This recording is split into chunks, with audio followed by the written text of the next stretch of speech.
podcast last year.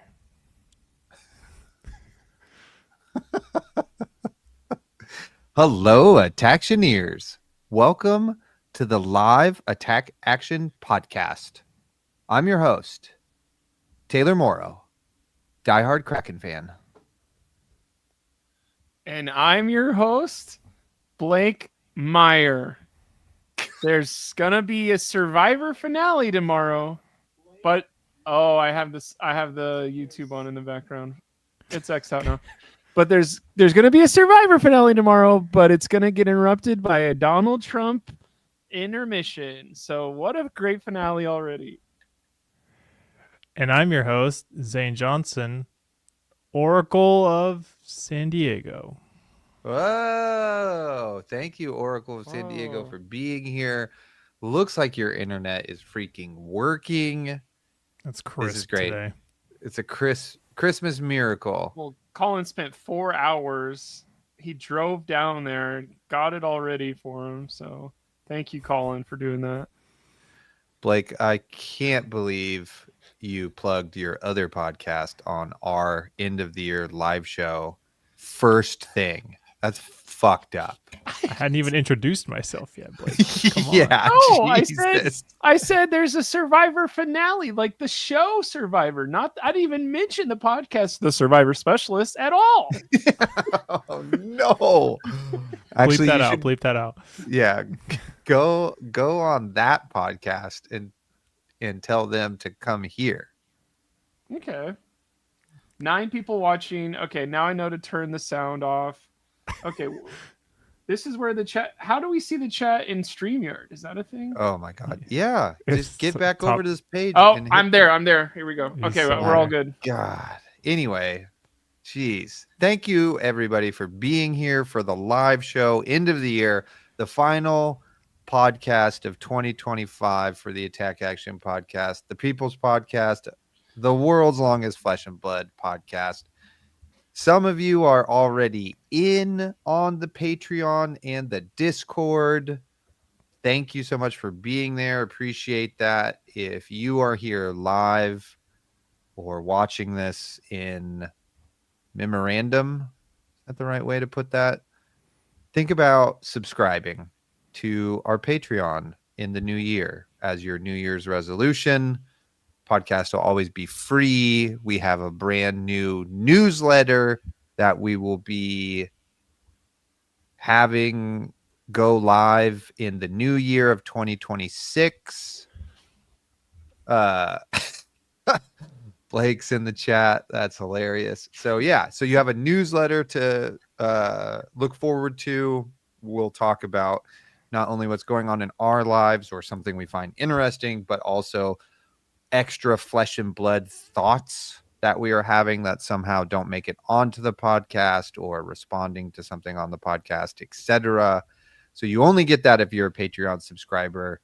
And I'm saying it now live on the air to put the pressure on Blake and Zane to finally write their segment so I could publish it, which it's been so long now that I have to re-edit everything I put in there because it's no longer relevant. I could write an old submission and a new submission if that helps. It'll go live right with Christmas. It's a beautiful Christmas gift to the podcast right as the year ends, you know? There you go. Hell yeah, Indoor. He says, I'll print out the newsletter each month so I can look back on it fondly. You freaking better.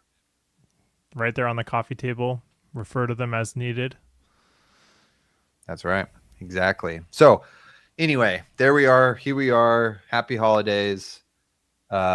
Blake or Zane, whichever one of you wants to go first. What's happening in your life? Let's start the pod like normal. Well, I went to a White Elephant gift party and got a hat that says spaghetti on it, and it's yellow and corduroy. So wow. Be on the lookout for that of being my new signature style. I didn't want to just drop it on you guys since I'm not a hat guy.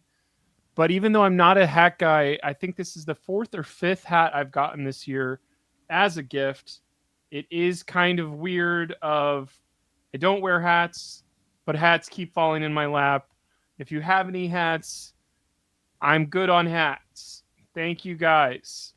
T-shirts, I don't know. T-shirts are better, I guess, for me. Survivor finale tomorrow. Get excited for it. It's crazy. I think Zane and I kind of vaguely talk about it. So this is our first time officially talking about it on the podcast. People are just giving the game away. It's like literally being like asking, oh, we're losing to Syndra so badly. Let's go ahead and give her some extra card. Let her have Art of War too. Like that's what people are doing right now on Survivor. Of like, I'm literally losing all of these days to this person. You can Art of War and let's have you have what's his face Fi's hero power too. So you just get another attack of Phoenix Flames too. Like that's what's going on in the Survivor world. It's been very frustrating to watch. It's been brutal. They're just like staring at him with his weapons just aimed at them, and they're just like, yep, you can continue to do that for as long as we allow you to do, which has been 2 months now of him just sitting on an idol that they cannot flush and don't seem to care to try. And it's funny because I like the person who's probably going to win. So it is kind of like I'm a Sidra player, take to eat shit. And you're like, this is one where it's not going to feel very good when Syndra wins, because it's going to be like, yeah, she's overpowered and beats everybody, and like she's the most dominant player. And then people will go, I don't know, I had fun playing against Syndra that year. And you're going to be like, how did you have fun doing that? So that's a Survivor analogy for the Flesh and Blood audience. And if you stay the full 2.5 hours, you will see the spaghetti hat at 9:37. Hell yeah. What a tease. Love that. Well, thank you, Blake. Darth Prentice says also Love Island is better than Survivor, right? Blake worked on Love Island. But is it better than Survivor? On one, people starve, and one, people are thirsty. So it just depends on which element you'd rather have. No, Zane, what's going on with you? Save that for your other podcast. Get out of here. I was going to say, Blake, if you lose a game of Sage later, if we do some live Sage gameplay, you should have to wear the hat. Okay. You know, it's getting to be the end of the year, so everyone's kind of freaking out at work, and I don't talk about it often, but my job at work is basically forecasting. And if you're in the tech industry, and if you're in the tech industry at all, you know that forecasting right now is functionally impossible because the prices of everything is wonky and AI is insane and everything is circular and nobody does anything. And yet we have to get up in front of everybody and confidently give the correct answer, which we did because I'm the Oracle of San Diego. So that's been the last couple weeks. We gave a huge presentation yesterday. And now I can finally exhale and maybe think about something else for a couple seconds, which is great. Congratulations. Yeah. Blake has a question. Earlier today, I saw a tweet where it said something about the new laptops only have a certain amount of RAM, and that is a very bad thing. Can you explain that further and say what the actual tweet was? I don't know the tweet, but that is exactly the problem. Is basically everybody wants to. We can get way in the weeds, but basically, it's really hard to manufacture anything on the cutting edge of technology, right? Anything silicon based, any of that stuff is very hard to do. All of the companies that make it are going to move to the highest margin stuff, which is all the AI stuff right now. So basically, all the memory stuff, the NAND and DRAM, is just getting de-emphasized because you make no money on it. If you tuned into the live stream hoping for fab, here we are. But basically, all the stuff that makes memory, everyone who makes memory is like, wait, I can make more margins doing something else. Let's do that. And then everybody who needs memory, which is every consumer ever who buys a phone, laptop, or anything, is like, wait, why are you downgrading my memory? Why is my memory 3 times as expensive? And so I'm going to naturally just forecast exactly what will happen, which I did. So, hell yeah. Great job, dude. Great job, Zane. Yeah. I'm so proud of you. Matt in the chat says, so you're like a meteorologist? Just make some stuff up in front of a bunch of people. Brother, yes. Amazing. Thank you, everybody who's here watching. Of course, this is live, so go ahead and post in the chat. But what did the recent training say? I see the chat's blazing. So if you're here and you're listening, can I get a yes in the chat? I just want to see who's all here. Anyway, There's 12 people watching right now. Yeah, totally. But who are they? 6 7s in chat. 6 7s in chat. The chat's blazing. I love to see it. You love to see it. Okay, so I said it at the top of the show. You might have noticed my new hoodie. Sheesh. The Seattle Kraken, baby. I'm a lifelong diehard Seattle Kraken fan. Name baby. 6 Kraken players. This is kind of bad because I'm a diehard Kings fan that has lost his will to live over the last 4 years. Hey, you've won a cup in your lifetime. Twice? Right as I moved here. I'm still waiting on my cup with the Sharks. Ugh. Look, okay. This hoodie glows in the dark. Prove it. It's impossible to be a lifelong Kraken fan unless you're like 2 years old. Does that say 6-7 on it, or does it say go Kraken? Oh, damn it, the computer screen. Hold on. It's too bright. It's never going to work. Glows in the dark. Ooh, Darth Prentice, Red Wings fan. One of the best jerseys in all of sports. Truly just an incredible jersey. Okay, look. First off, it was a meme going to this. First, it was a meme being like, oh, yeah, I'm going to be a Krakens fan for sure. And then me and Levi bought hoodies. And then they had the most epic freaking intro ever. Hey, Seattle, what's cracking? They had a full movie, a whole Kraken movie where there's this old sailors talking about legends, etc. And then they're like, but this is real. This is the Kraken situation. There's a ship, and then they threw the fish at Pike's plates, and then the Kraken caught it. Yep. And then they just went like, release the Kraken. And then the freaking thing descends from the ceiling, and the arena's going like, and then just hockey guys just like flew out onto the ice. And I was just like, let's go. I got so hyped. And then the second thing that happened, we scored a goal, and I've never felt a greater rush in my life. Just what's the goal horn sound like? I don't know, like a normal. Oh, does it go like each hockey arena has a different one, and you're not supposed to have. They call them barns too because they used to play hockey in barns. These are a lot of stuff you're gonna have to know as a hockey fan. I know, I'm a new hockey guy, so this is great. And then so that was great, and then it's towards the end of the third period. They had a Brooklyn Nine-Nine meme of release the beast. You know, when Captain Holt is talking to friggin' Charles and they're playing racquetball or whatever. Yeah. And then me and Levi looked at each other and we went, because we love Brooklyn Nine-Nine together. And then we were just like, cool, this is it. This is our team for forever. So should we all go get the jerseys for the hockey team that we support and go put them on? I'm down. Since we all have jerseys, I can go get mine. Okay, I guess Blake's going.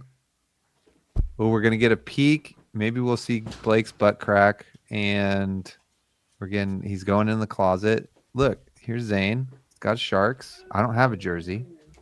I'm new. Lifelong hockey fan there?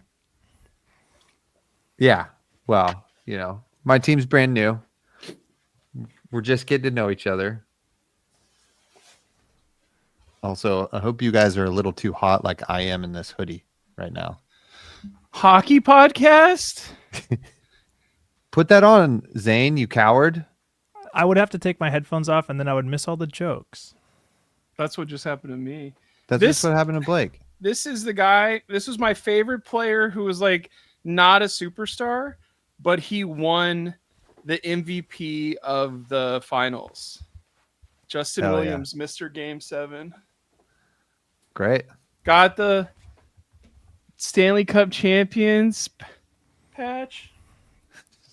Is that a Indoor bug? says Fab is a lot like hockey if you don't think about it. So great. It I'm is. glad we're all hockey fans on this podcast. This is great news to me. So anyway, love the friggin' Kraken. They lost to Buffalo Sabres, which was unfortunate.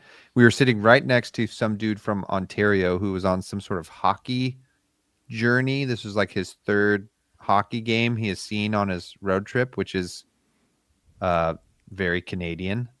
And he was hilarious. Like the Sabres scored a goal and he's like, high five. And like, high five him. And then it's like a let's go Kraken chant. He's like, after that's over, he's like, do you think we could get a let's go Buffalo chant going? And I was like, you start it, dude. And they were good sports. They were really fun. So anyway, it was great. The second, okay. Also, what's great about hockey is it's cold in the arena. It's Yes. so nice. Yes. It's So so good. nice. Especially Oh when my you're God. in California. It's also dark in there, which is such a win for the viewing experience. Like, Yeah.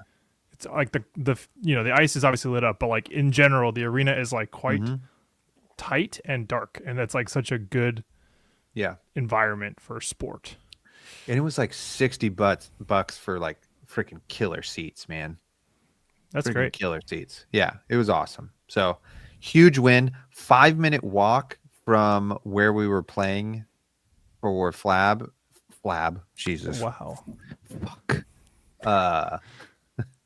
Where the calling was. So it was awesome. It was such a huge win. I can't believe not everybody went over there, you know? Yeah, I actually expected that to happen at like the World Championship because there was it's more expensive, but there was an Eagles Lions game that night, like the Sunday night.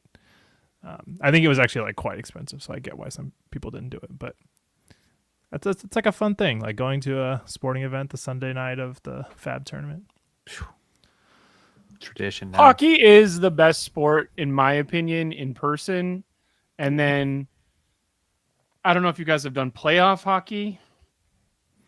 That's No. insane. Not in person, no. I went to game 5 of the reverse sweep against the Sharks, and it was the loudest I have ever felt Staples Center. And it was like we went on a 5-on-3 power play and scored 2 goals. And on the second goal, it was like, I remember that series. Jonathan Quick was just like unconscious. Like you just like he like just switched up halfway through the series and just like that Drew was it. blood rush the first 3 hands of every game. It was amazing. Well, that's cool. What a good way to use the end of your Seattle weekend. Anything Yeah. from the first half of the Seattle weekend you want to talk about, Taylor? Yeah. That Zane and I can pull out of our closet and freaking join in. Well, so yeah, I mean, I have a lot of stories. This is probably one of the more like, I don't monumentous isn't the right word, but maybe momentous Flesh and Blood weekends. I think I've It's the most monumental Flesh and Blood weekend you've ever, except for when you got second at a Battle Hardened. I would say momentous. A lot of momentous moments. Momentual. So stayed with a friend of the show, Simon. First time meeting them in person, kind of a dice roll. Could have been a big weirdo. Turned out super nice and not a murderer. You know, me and Levi made sure we posted in the Discord to everybody that we were staying with Simon and that we would check in at 9 a.m. the next day. And if we didn't, for somebody to call the cops. So that didn't happen. And it was great. It made shepherd's pie. It was super nice, super cool cats, lovely wife, gigantic freaking house. There were 2 other houses like right next to his that had the most insane Christmas decorations. And as we're driving up, it's like so close on the GPS. You're like, oh my God, is this his place with the Christmas? Oh no. Is it this one? Oh no, it's this one, which was still nice. It was still very nice. And yeah, so we didn't get murdered, but there was this moment like we get up in the morning, we got all our stuff. I go to open the door and the door handle just like rips off. And I like look back at Simon and Simon's like, "Nah," and I'm just like, you freaking, this is when you kill us, right? When we have hope and we think we're going to get out of here. And now we're just freaking trapped and murdered. And he didn't murder us, which was great. And we went to this breakfast place. Go ahead. He didn't murder you yet. Yeah. As the weekend went on, we also didn't murder him, which, you know, have we heard from him? Goes both ways. Yeah, he's in the chat. Is it him? That's a good question. Then we went to this breakfast place, Ichabod's, and great name. Turned out to be a little bit of a herda hatta kind of place. You know what I mean? With the herda hattas over there wearing their flannels and their freaking Trump stickers. I don't think I've ever heard a hatta in my life. So you heard it had to be there, or you heard it had to get. Blake, you're from Texas. You freaking you know what a herda hatta is. So I sit down and my back is to this table of gentlemen. And Levi and Simon are talking, and all I hear from these guys behind me is like, you know what you never see is the transitional bones. You know? Where do you ever see those? Where are the transitional bones? In every museum, you just see the regular bones. Where are the transitional bones? Evolution is not real. And I'm just sitting there gripping the table going like, what the fuck? And they just kind of go back and forth like, yeah, exactly. God put every creature on this planet at the right time he meant to. He puts his Control, Alt, Paste. And then they argued right after this, without missing a beat, whether or not the Loch Ness Monster and Bigfoot are real. Then they just argued for that for a while, and then they went back to transitional bones. Yep. It was crazy. And I was like, okay, first off, when was the last time you went to a museum? And we do have the transitional bones. We got freaking prehistoric man. We have them. They're there. Wow, Taylor, you're falling for those hoaxes, dude. Oh my God, dude. I was like, I could not pay attention. And I was like, if this was like a anime or something, it would have like gone to me and I just would have been like, oh, and had like the aura, you know? You're just taking a bite of the food, but you can't taste anything because they're saying the dumbest shit behind you. Yeah, that was a great joke Indoor made. We were talking about like, have you ever met anybody with a PhD, you know? And they're like, PhD, a pickup, heavy duty, only PhD I need. Just that also is pretty huge dick for all the Kanye fans. Yeah. That's the more colloquial one. Oh, it was awful. And they were like, yeah, evolution. It's more of a theory. I'm like, yeah, so is gravity, you fuckwads. Know something about fucking science. Oh my gosh. Is what That's I was like thinking. super not a Seattle opinion, I would assume. Like, oh, this was Oregon. This is outside Seattle by a whole okay. state. Now it makes perfect sense. Yeah. Speaking of Kanye West, has anybody else watched this Diddy documentary for 4 hours of their life? No. That man is guilty. I shouldn't say this on a live stream where they can be count back, but allegedly the documentary makes you think that he's guilty as hell for 34 years. It is very interesting where like the whole documentary is like, not only is he guilty, dude is kind of a nerd. Nobody really liked him at all for 30 years. Like, he sucks. He's not cool. He's a nerd. And you're like, why does the documentary keep going back to like, no, he's not really a singer. He stole songs from people that are better than him. He's actually a nerd and then tried to sing the song. And you're like, oh my gosh. Like, and then they kept bringing up people that I vaguely knew because I think, did you guys watch Making the Band or whatever? That show on MTV where he was like, it was MTV's version of American Idol. And it was kind of like, oh, that was weird too. And then basically it is kind of like, oh, he's going to jail for 50 months, which seems like, oh, that's pretty bad. But it's like none of the actual charges because there was two jurors that was like, nah, dude, Diddy's cool as hell. Like it's circumstantial. And he looked at me and I was like, I got you, bro. And you're like, oh no, like good for the justice system. Like apparently he has 8 lawyers that are all like individually insane powered people from New York. So I think he has one of like the strongest defense lawyer group of all time. Oh, that is the funny part. So 50 Cent, here's what actually happened with it. This is sick. 50 Cent is kind of like an icon to me. I shouldn't say that at all. It's him and that other girl, but like the other girl that's a rapper that is a hater is kind of cancelable. So like 50 Cent, what happened with this documentary will shock you. That's our lead in. So Sean Puff Daddy P. Diddy Combs was like, I'm probably going to beat this. So I want to videotape this so I can make a documentary about how I was just unfairly targeted or whatever. I'm going to pay a cameraman to follow me for like the last 5 or 6 weeks before the jail sentence comes out or whatever, because I'm going to beat this.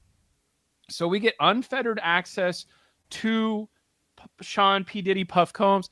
And he's talking about, here's how I'm going to beat this. He's literally talking about his strategy of how he's going to beat the charges. And you're like, you shouldn't be saying this into a camera. And why do we have this anyway? But all of the footage that he has, he was going to have full access to and probably edit. Like, don't put this in, don't put this in. Like, but he went to jail and didn't pay the person that has all the footage.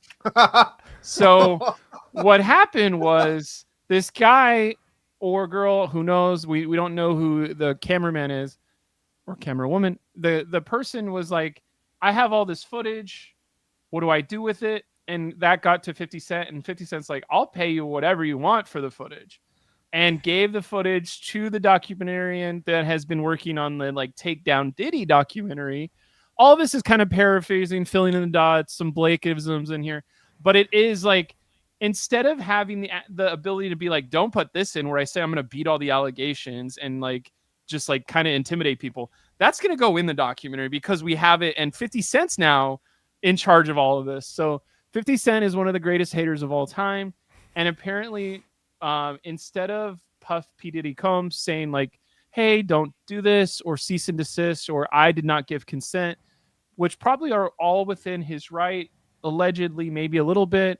Like, yes, he's a celebrity, but it is kind of behind closed doors. Instead of doing any of that, he just sent 50 Cent funeral flowers. Not like hospital flowers, not like Valentine's flowers. He just sent him flowers that have a funeral stand like you would take to a funeral. And 50 Cent took a picture of it and put it on Instagram, and it was like, what is this gay shit? And I was like, oh my God. So if 50 Cent gets murdered within the next 2 months, you do know who it is. He's bulletproof, though. 6 times. Sweet. Should we talk Flesh and Blood now? Nah. Come on, it's been our requisite okay. 30 minutes of other stuff. Also, Puppy Wupples is like the funniest name in chat. Whoever that is. It's a great name. Not the juice.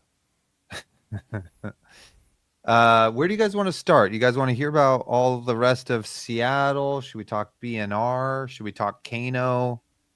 I would love to hear about your Seattle tournament and the crew you guys were doing with, and what happened that Saturday. Sweet. Well, Seattle was super fun. It was a pretty small calling, and it was really stacked. We're talking everybody named Michael was there. We're talking Yuki Lee Binder was there. We're talking. I was there. We're talking. Yeah, Michael all. Morrow. Yeah, Taylor Michael Morrow. Correct. Yeah. So that was cool to see. The Bagel Man was there. Other people who were national champs who I can't. Charles Dunn was there. Mercy and Brody, Brian were. Jacob Clements. You know, they were all there. It was crazy. So it was pretty small though, like 264, 65, 62, something like that. So it was pretty small calling. Um, and it just was like there were no bad options for the whole weekend. Like Friday, you get to hang out, and then get a pummel promo, play a little Sage, get some prize ticks, very casual, super fun. Then Saturday, you know, if you don't do well in the calling or aren't going to day two, etc., we can just go right into another pummel promo event, which also pummel in the digital art asset, this pummel promo, not very cool looking, in my opinion. In person, it's a banger. So that was really fun to be like, oh shit, this is crazy. So super fun. So Saturday, I round one, I played Tegan. Shout out to Tegan from Fresh and Bad. They were such a fun opponent and really funny. But they were on gravy, and my hubris was tested twice in this day. This was the first moment when I was like, you know what? I've played 2 gravies in the last like 8 months. I'm gonna fucking take out all this sideboard. And then I sit down across from Gravy, and it was going okay until their deck's pretty thin. They just pitched a Fearless Confrontation. Humperdinck's out there. I got the 7 power attack. I go, well, they either have it or they don't, and I win or lose. And they had it, and then I lost. But they were a great opponent, and they were super fun. And then it just spiraled out of control from there. And it's just not a good. I brought Arachne Marionette. I mean, sorry, Arachne Huntsman, and it's just not a good meta for it right now. So it just was not. But you're not a good enough the time. player to make the difference, or it's just too bad right now. Well, it was like Gravy, and then I've so many games. I forget who I played and won and beat. Paired right into Syndra right after that, and I was like, all right, let's go, fucking buckle up. And we just got them right in the spin cycle, so they were toast, and I was like, all right, we're coming back. And then it was Marionette, which is just a bad matchup, so that sucks. And then I forget what I played, but I played a Verdance at one point, and I'm like, all right, here we go. And I whip out my AB, and I look at it, and I'm like, uh-oh, one of these is wrong. This is the wrong piece. This is not good.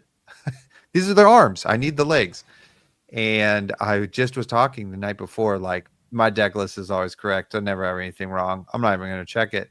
I checked it before I left. I'm good to go. And boy, howdy, did I then lose that game because I didn't have the ability to threaten flicking the whatever it's called, scalpel, so that they can't just one card de-react me. And yeah, I just slowly friggin' lost that game, which really sucked. And I was like, touche, flesh and blood, touche. So went whatever that is, X2-3, something like that, X3, and then just played the pummel event, which was super fun. Got a pummel, went on with my life, and which feels great when they time that promo of the thing you want, like at the end. So it's like most everybody who had finished the calling also was like able to make it to that, which was really sick. And then Sunday I was just like, this whole weekend I was really psyched to play Flesh and Blood. You know, I was ready to be in a tournament environment, compete. I felt good, felt ready. And then Sunday was the battle hardened Sage event, and I brought Icelander, and I felt pretty good about the deck and testing and stuff. And I had learned a lot, like just in the 2 days, like on Friday getting to play it in a side event and Saturday playing it in a side event. And I just was excited to like play a brand new format. Although I did get a little pissed off, but we saved it. We recovered, but it was super fun. I forget who I said this to, but I was like, it feels like a new set has come out, and this is like a new format, which it is, a new format with a new set that you're like figuring out on the fly, basically, with everybody else, which felt so freaking fun. But the day did not start off great. I punted round 1. I was playing against an Ira, and they're at a low enough life total where I have a spell in Arsenal I can play on their turn plus a snapback. And I think they're at 4, and it's a 2-costed spell, so I can crucible it and it can kill them. And they only have 2 cards in hand. And what I thought was a better play playing around Arcane Polarity was, and they have no resources floating, was that I could send the spell for 3, put them at 1, and then they polarity, and I respond to that with snapback and kill them. But what I should have done was crucibled the blue spell that comes in for 3, so it comes in for 4. So they have to play polarity just for 1 life, right? Because you have to take arcane damage to be able to gain the extra life off of it. So what I did was do the snapback in response, and they had 2nd arcane polarity. So they went to 1, played arcane polarity. I responded and was like, oh shit, well, I guess I will win. And then they played the 2nd one. And I was like, fuck. So if I make it so they can't play it, or if I make the first spell bigger, then they can only gain 2 life maximum, and they will still die, right? Which I'm not playing around double polarity, but I am playing around them not being able to play it. You know what I mean? So it's really sucked. And then I just like died. So that was a bummer. And then I went in the whole calling. I got 34th, so I just outside of top 32, which I don't know why that matters. The battle hardened. Yeah, sorry, the battle hardened. Yeah. Thank you. The battle hardened. 34th. The showdown. The showdown almost. Almost a showdown. And there were 2 games where I bricked hands and I lost, and I was pretty upset about that. I was like, fuck me, this format just is like needs to be 5% slower so you can like play through a little bit of variance, right? And it'd be a little bit more skill testing. So hopefully that happens with Compendium, but at the end of the day, I still was like pretty happy with the format and everything, but that was like a thing that was bothering me a little bit. But it's also my fault for going hard mode. Like in Classic Constructed, we're playing Huntsman, which is hard mode. Icelander certainly is hard mode in this. Like she is like almost really good. But the other highlight for the Sage tournament was I was playing against Terra, and the way to beat some Guardians, if they're on the like I'm just gonna hammer you plan and freaking fatigue and kill you, is you have to play every single red attack, every single red spell, and then you have to like double Weather Vane Ice Eternal combo them. And I did that, and it was awesome. So I played every single red spell, all of my red attacks. I kept my life total high, blocking when I freaking needed to. And she just hammered me every turn, every single freaking turn. And I'm at 10 life, and I draw up, and I know I only have 1 Weather Vane because the other one just like is it's the 5th card of the next 5. So I'm like not going to be able to survive. So I just have to go off for the mini combo. And I'm sitting there going, oh my God, please just hammer me. Please just hammer me. Please just hammer me. And she does. She just hammers me. So I'm like, great, no blocks, go to 4. You're totally toast. So we glacial horns to freeze, which I'm like 95% sure they have arcane polarity in Arsenal. Arsenal's frozen. Energy potion, weather vane. We pitch into it. We make 6 frostbites. Arsenal, the other one. We got the ice card. We draw up. It's all blues. Hell yeah. They pass. I go, hold, please. Pitch my whole hand except for the ice card, plus the other energy potion, plus what's that? Mage robes, something cloak. Spellfire cloak. Spellfire cloak. Pitch that. Pitch into that guy there. Whatever that is. X equals 6. Make 6 more frostbites. Fuse. 12 arcane. They're dead. It was awesome. Super great. Shout out to Catherine, who played a really good game. That was my favorite game all weekend. I'm sorry you lost, but you played super well. And I definitely didn't think I was going to win, but we got there, and it was freaking awesome. And then I just won out from there, which felt really good. And I beat all the Guardians. I beat Flattering Bravo. We beat Terra. We're roasting them, dude. Big red spells. So it felt great to play Icelander again. I'm super excited for Sage now, having gotten to play it in a tournament and like get a taste of making freaking frostbites and shooting them. And I just learned a lot, and it was fun to like learn again and be in something fresh. And it was just really nice. I had a freaking great time. So there you go. And then we went to a freaking Krakens game. And now I'm a diehard Krakens fan. Indoor is asking an important question. What was your favorite meal in Seattle?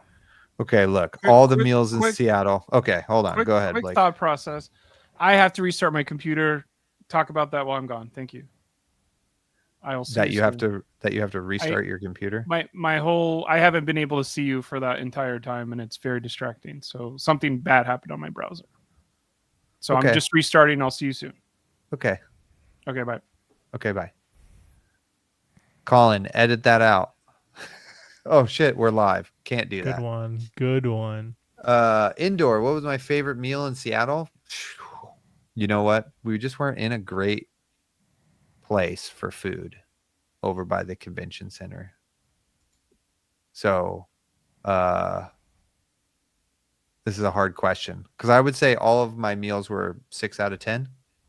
You know, like they were fine. They were totally fine. Not one stood out. Not really. Dang. You know, breakfast was, the website said they had gluten-free waffles, then they didn't. So that was pretty heartbreaking because I was really looking forward to the waffles. I would say probably Indoors freaking shepherd's pie, gluten-free vegetarian shepherd's pie that he made.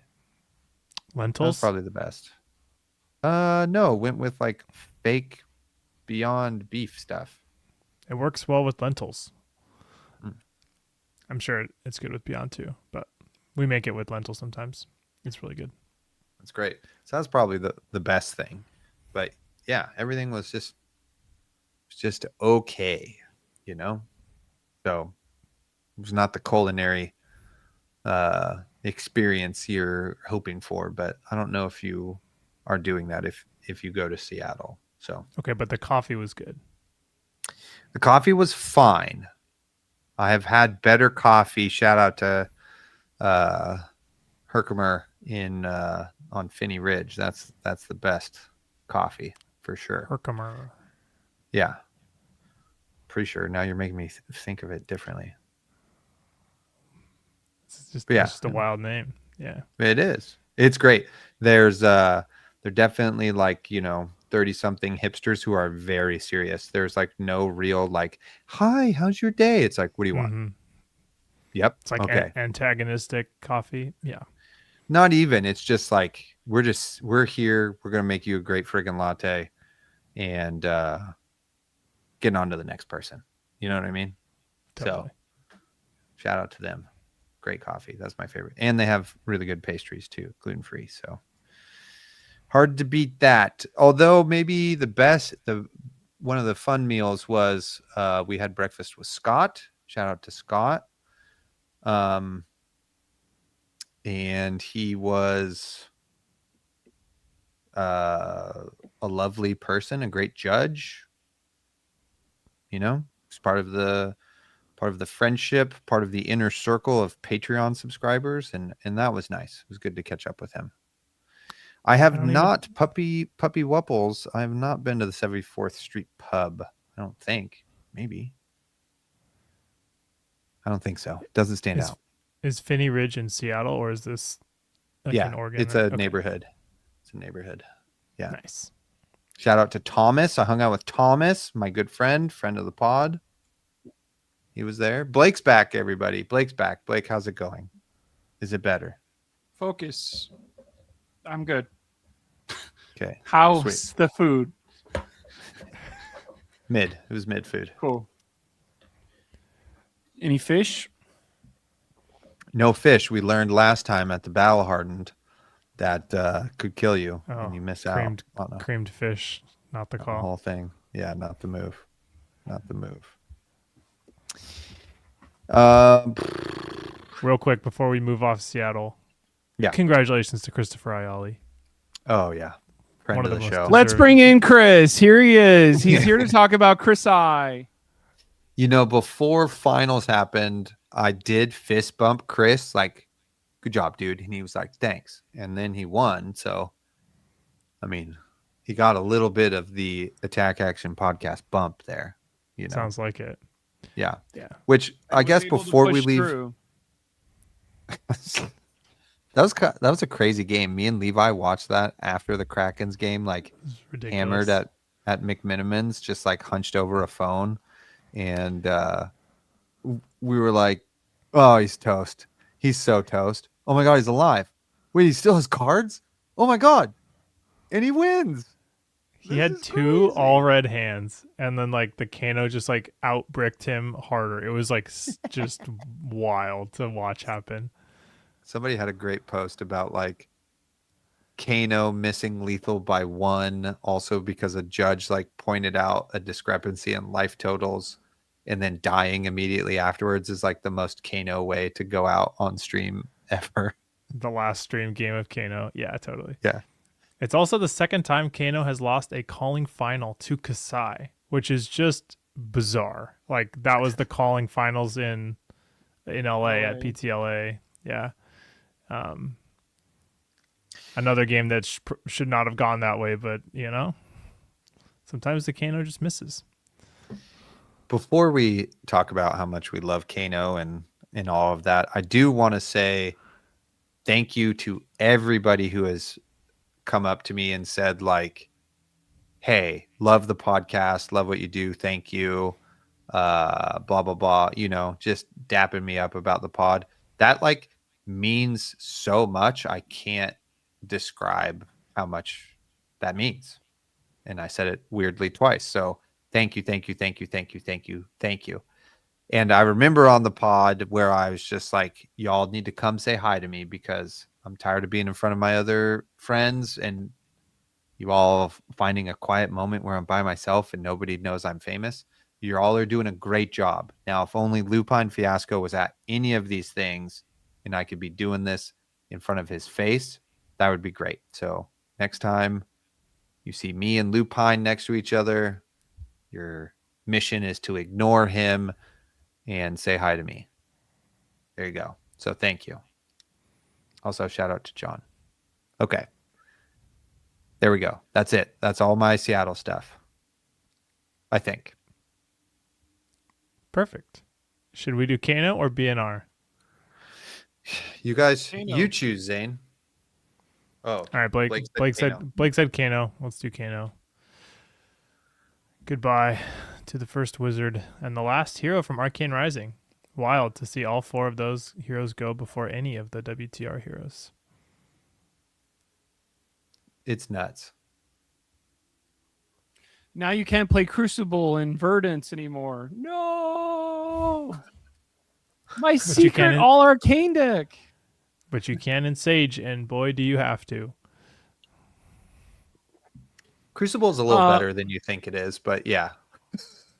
Okay, let's each do some actual Kano thinking here. Like, Kano is a very interesting hero, in my opinion. I don't know if we're doing the history for all the people that maybe weren't here the first 3 years of the game, but Kano was, I think, a very important hero to get Flesh and Blood off the ground. I do think there was well, why wouldn't you just play block slop the whole time? And slop is Merriam-Webster's 2025 word of the year, so we're introducing it as block slop. Like, oh, well, you can't play all D-React, all hammer the whole time because Kano walks over you. And do you have your AB? And I think this is a interesting thing about Flesh and Blood of your 80 cards need to have counter picks for that one person in your meta. Yes, you will play them. Without this card, you'll lose. I do think I have been personally frustrated because every California calling I've played 2+ Kanos in callings and been like, why is this happening? Kano is 6 to 10 people every single calling of 600. Literally played him in round 1 and round 3 of the LA calling when I thought I was going to do a lot of cool stuff with Levia. Lost both of those games. My the World Championship calling. I played a Kano that round, that first round of that calling, and you're just like, God, why do these exist? I get why we just said it, but it is a thing where Kano is equal parts a killer's dream of like you could just. I think you could for the last 6 years only play Kano and be pretty good player, pretty well represented. Like, yes, you maybe felt a little bit annoyed for the meta before Rosetta, and then you're like, cool, I'm gonna get all these cool cards with Rosetta, and they were like, just kidding, we're gonna gut how you play the deck, which maybe this would have been last year's goodbye to Kano if they didn't, for sure. But I do think if you played Kano, I think some people only played him in Blitz maybe. This is a hero I have never sleeved up and played myself, which is kind of sad that I've looked back on over the last year and a half and been like, this would be the perfect meta for Kano. If I just showed up with a Kano deck ready to go, but it's a hard deck to play. It is a 4.5 stars, maybe 5. Is it harder than Ocilio? I think so. Why is Ocilio harder on their website? But I do think Kano has been the boogeyman in plenty of metas where you're like, as long as I don't play a Kano, I'm fine. And then you do. But then the other thing that I think is very funny about Kano is, and then when they get to top 8, or somebody did bring 7 extra protection cards or prevention cards. And it's just like, you have yellow Oasis too? Oh, I can't beat that. And like, it is if somebody shows up, I'm doing block slop with 5 AB, then you're like, okay, cool. Like, should we even play this? Go ahead, Zane. I talked a lot about Seattle. Okay. Blake, I think it is a bummer that you never played Kano. I think he emits is not the word. He brings out in people like really strong emotions because he is both very cool and also incredibly tilting to like play against, because you like are just playing a different axis or a different game. Like, you don't have your equipment that you like, you don't get to block, you don't get to, do a lot of the stuff you like. Like, I remember playing new against Kano, and I think I've said it on the podcast multiple times, but it feels like you're watching them play the game. Like, you're just sitting there and like, I have no mask, I have I can do nothing interesting. I'm gonna go 1-1-6, 1-1-1, and that's all I can do.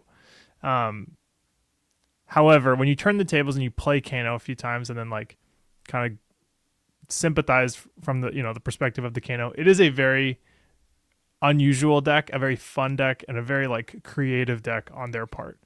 Like, they created the most broken hero ability of all time. They made it really expensive, and they made it really like tricky, like a lot of restrictions on what's in your deck, right? Like, you can't run D-Reacts, really. You can't run attack actions. You can't run instants until they make them really broken. Then you can. with Kindle, which I think Kindle is where they lost me. Um, Kindle was an awesome idea. I think like that card in a vacuum is like super cool, but it being printed alongside like Will of Arcana just kind of like turned the deck from like a predictable glass cannon into just like this nuclear bomb that sometimes like doesn't go off and sometimes it does. And it's like, I think it's unfortunate that that's like where the deck ended up. Because I think there was a time when like it was like a super interesting tempo management, risk assessment deck that almost nothing else like we've seen. But then, yeah, like Indoor's saying, like once you got Kindle and Will, you have all these bricks, but your ceiling's so high that you just do it. It's still a cool deck, one of the most iconic and like unique creations in Fab. And I'm sad to see him go, but I think if I'm being honest, I'm like more happy than sad to see him go. I'm happy that I don't have to think about it anymore because like it really did tax your sideboard and your like mental like preparation. Even like what deck can you bring? Like I've left Kasai at home multiple times because I'm like, oh, there's going to be 3 Kanos in this. Kasai's favored. Not against Eugene. I agree with you, and like it is one thing that I think makes sense what you're saying, which I want to layer on top of like maybe we don't do this very often. Gameplay wise, I think what's cool about him is it costs 3. But how Flesh and Blood works is if you have a bunch of blues, it's only 1 resource of blues. You don't have to pitch 3 reds to do hero power. You can, but it's actually 1 card for 1 hero power. 1 blue, 1 blue, 1 blue, 3 hero powers. Here we go. And I think that was, I will give them the flowers, like genius of that initial 8 hero card design or 8 heroes of card design. It's crazy. This is in the original 8. Like it's I'm either crazy. Gonna block for 3 or maybe arcane for 5 to 27. And like it's always better to not block. And I think the one thing that I love about his design that I'm extremely frustrated hasn't permeated throughout ever, I do think every single hero should have a starting health between 30 and 40. I think every time there's 3 heroes with all 40s, you're like, I don't know, bro. Like Syndra probably could have been 37 because she gets 3 flicks a game that you can't like the 2 pings a game for Riptide and not doing that for Syndra is like what is important to y'all when it comes to health. And I think the 30 health on Kano is, whether it's elegant or like it's 3/4, 15 and 30, I think it's very cool because every single time I've played a game where we're racing or doing something, it does always feel like 30 is appropriate. Of 35, they'd win. 25, I would win every time. And I think that's where I'm like, damn, they put their whole kit and caboodle and dick into this design. Like, this is great. Yeah, they went so it's so crazy to me that they were like, all right. And then we have Ranger, which does some top deck stuff. What if we like really did that? You know what I mean? And it's just so cool they did that so early on. And he's been relevant in like every other meta. You know what I mean? And he has one of, I would say, the best legacies as a hero in Flesh and Blood. Whether or not you've enjoyed that or not, I think Kano is so freaking cool. And I can remember being like, wow, okay, I got to pick up this deck and learn how to play it. And you're like, dang, this is hard, but this is crazy fun. I mean, in the OG days, like we used to, coming right out of the pandemic, we would have Kano mirrors and everybody would be drinking port. Because for some reason in our minds, Kano drinks port. You know what I mean? So it was like all on theme. For whatever reason. Oh, you thought you were going to win? Drink some port. Yeah. So it's just, it's the first time a hero has LL'd that I felt something other than relief. You know what I mean? even though I loved Chain, I was like, it's time. Like, they should go. I don't feel sad or whatever. It's like, fine. It's whatever. But with Kano, it was surreal that he LL'd. And then even at calling Seattle, people were like, Kano's there, and people like were checking in with them, like giving them hugs and being like, are you okay? You know what I mean? Like, that's how much that hero Do you means. want to throw your deck in the trash together?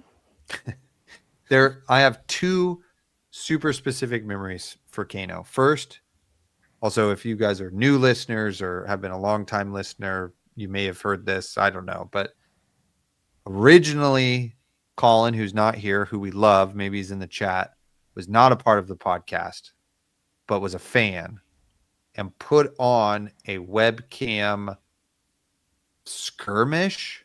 And it was huge. There was like 64, I don't know, 125 people or something like that.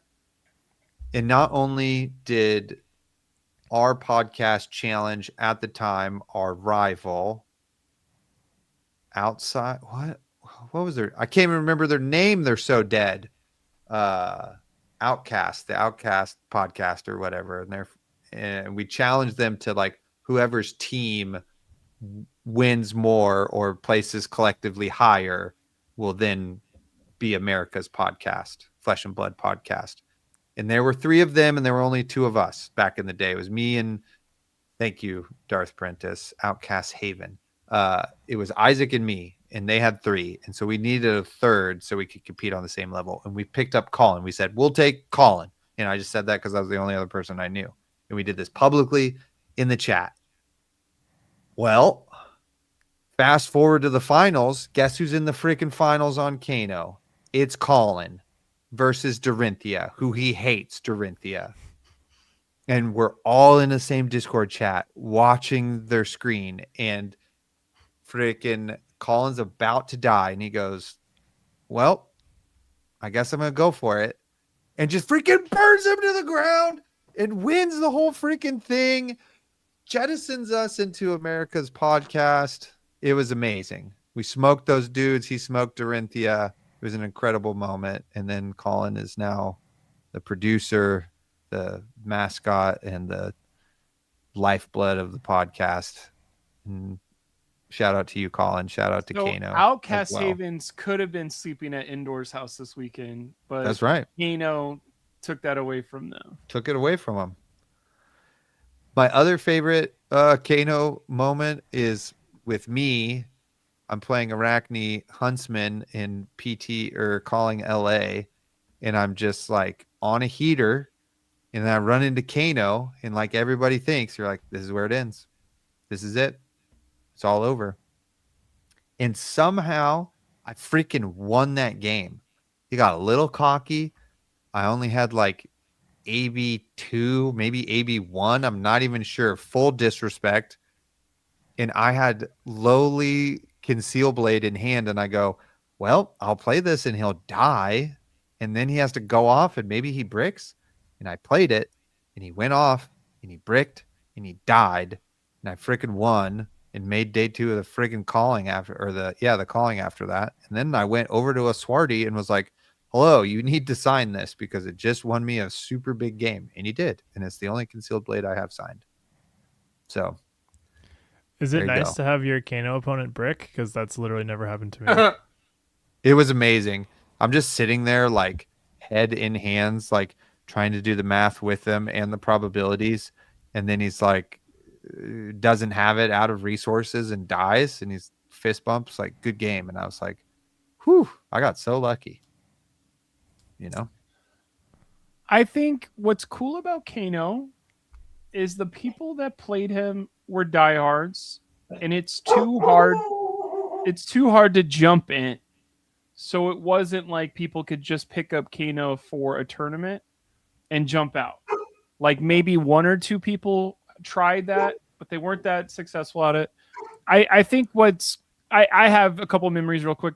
Colin, one time we were playing at whatchamacallit, the Lucky tournament where Peter Budensek got punched or whatever the day after, and it was like I was like, I'm playing against Colin, and I think he's really good. I didn't know him yet really well, and I was playing Bravo, and I was like, crippling crush with a pummel. He's dead.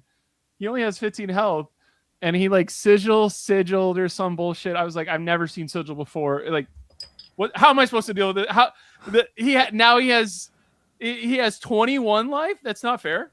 And then like, okay, I can pummel this Anothos for game. And then he was like, oh, I'll just kill you. And I was like, oh, okay, I don't really know how this works yet. And then the only person that's been in my sphere that has also passed away was a big Kano player, in addition to like helping us get all of our cards for our like really has helped set everyone else out. His name is Mark. And like how he would talk to everybody about Kano was so funny because it was like all esoteric, no like easy stuff. And he'd just be like, super personality driven of like, I'll just pitch all this. Look at the top. Do you even want to do it? You're dead. And you're just like, these people don't know what's going on. I don't know what's going. You got to tell us. And he's like, it's not really worth it. Like you don't have any AB. Dead. You're dead. And he's like, I don't want to play Kano. It's too easy. So he was playing Dorinthia as his backup or whatever. You're just like, okay, cool. Eugene is always fun to watch. Is Eugene gonna be here? Eugene tops 8, and then like Bricks randomly in top 8 or top 4, and you're like, come on, Eugene, you got to win. The other person that Hash Brown, Mr. Brown, he does only weird decks of Kano or Prism, which is a weird to learn, but like it's always fun. Cecilio. Now it's 3 weird decks, and it is like it's so funny going over to Simi Valley, talk to Hash Brown, and he's like murders me in the first 2 rounds because I'm only Kano. I'm on Dory. Like we're gonna be killing these people. CYB Dory. That doesn't matter against Kano. CYB. How sad. And then he's like loses his next 3 games. He's like, I just didn't draw it, and you're like, why did you kill me? But he always tops 8 stuff. So I think what I'm trying to say is I think we're losing something annoying, but we're also losing a very distinct flavor of Flesh and Blood that has not been replaced by Verdance, has not been replaced by Ocilio. I do think not the word replaced, but I think Icelander was very adjacent of as a wizard, I want to play on my opponent's turn. That is the only thing that makes that cool to me. Ocilio does not play a single card on his opponent's turn. Oh, he plays the sigils to pump him up and whatever. Hold, please. I think Shock would like a word with you. So that's one thing. If I have 1 health or instant shock. Volzar for 5. You're dead. What Blake is saying is that the card says you can play it on their turn, and most of them don't. And the fact that it was correct. So on the rails is. I just don't want to get blasted in the chat for. Well, blast me first then. All right. To oblivion. I just want to play a wizard like Adult Blaze. Is it coming? It's been teased. Are we waiting? Well, is it Kano gonna LL ever? Oh, well, if we need Adult Blaze, would we get rid of Stormstriders? I hope not. Like, Stormstriders is such a part of Wizard, and it's such a part of Kano. Like, it's... I want this archetype that I fear from and also love in some things to still be around. I don't want to be like... Remember Kano? Oh, you don't? Let me tell you how this is. I hope there's a Kano 2 before there's a Prism 3. I hope there's a Kano 2 before there's a Dromite 2. I hope Kano comes back in October or something. Like, let's bring him back as soon as possible. People who are calling for the Stormstriders to be banned are just like not serious people in my mind. Like they like you don't understand like the axes that Flesh and Blood exists on. It's like people were saying like, oh, ban Flick Knives when no, like these like totem pieces that define the classes are never going to be banned, and they shouldn't be banned. They're the things that define the gameplay experience. They define like people's connection to the class. And yeah, like losing Kano is losing a big piece of this axis that we can't attack the game with. now. Now it would be really awesome if we get Blaze in Compendium, because it would be perfect timing with Kano leaving, and I hope we do, because it is nice to have someone kind of policing the block slop, as we said, and yeah, the game's better Just when there's a wizard in it. That's the main thing. the amount of Kano technology over the history of the game is vast. You know what I mean? It's like, all right, we like can't get past this thing. And then the Kano players go in the freaking lab and figure out how to use your mind palace and then pitch stack and make it so it's just elementary, right? Like shit like that has been so cool. It's one of the like biggest decks like to not get that many new tools and just kind of use its card pool to then like use skill to adapt it. You know what I mean? And like, yeah, you could say they got Kindle and that sort of thing, but honestly, Kano needed it to keep up with what the rest of the game is doing, and so it does change things a bit, but it's like you got to do it, right? Yeah, Ragamuffins as Kano tech was crazy. Before you used to do that, you used to do Talismanic Lens to just get an op 2. You know what I mean? And it was like really scary if you had freaking Eye of Ophidia in your deck too. Like you could just lose sometimes, So it was Kano's a king for sure. That's what I'll say. I have to go check on my stew and grab another brew dog. I'll be right back. I'm wearing pants, so don't get excited. So he says. Let's see if he's lying. Let's not talk until he comes back. I do think Taylor's point regarding the amount of like technology or like how Kano evolved over time is pretty wild. Like he's probably one of the most varied deck builds over the years. Like obviously with the tomes, it's one thing, but then there was like builds that had a ton of D-reacts and played for second cycle. There was decks that played the attack actions. They played the 6 attack actions for the mirror and defensive decks. And then like there was the all-in casinos with the 15 tomes, the 9, which was that was the worst version. And yeah, I don't know. There's just been so much diversity in the deck build over time, and how it has to attack like the unusual matchups or the weird matchups has changed so much. And yeah, that is one of the cool things that will be gone when he leaves. But overall, But as the attack action podcast, get that non-attack action bullshit out of here. that's right. I actually always liked the attack action Kano list. That was like my favorite. Was like the Kano list that were playing like the Wounded Bulls and the Fyendal's Fighting Spirits. That's called Icelander. No, Kano did it too. It was sweet. It's like crazy in the mirror, but who cares about the mirror anymore? Blake actually hates the mirrors. I don't know if you know that. Why if a card is good in the mirror, if it's good in the mirror, you don't. Because you either leak or you strip their hand.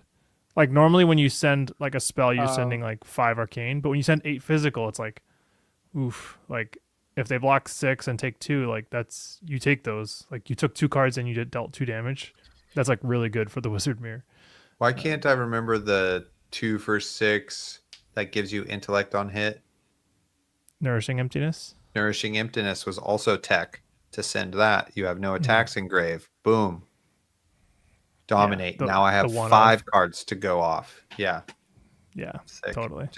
Just freaking sick. I think that's another cool thing about design for Flesh and Blood, to just get this all out of my system at once.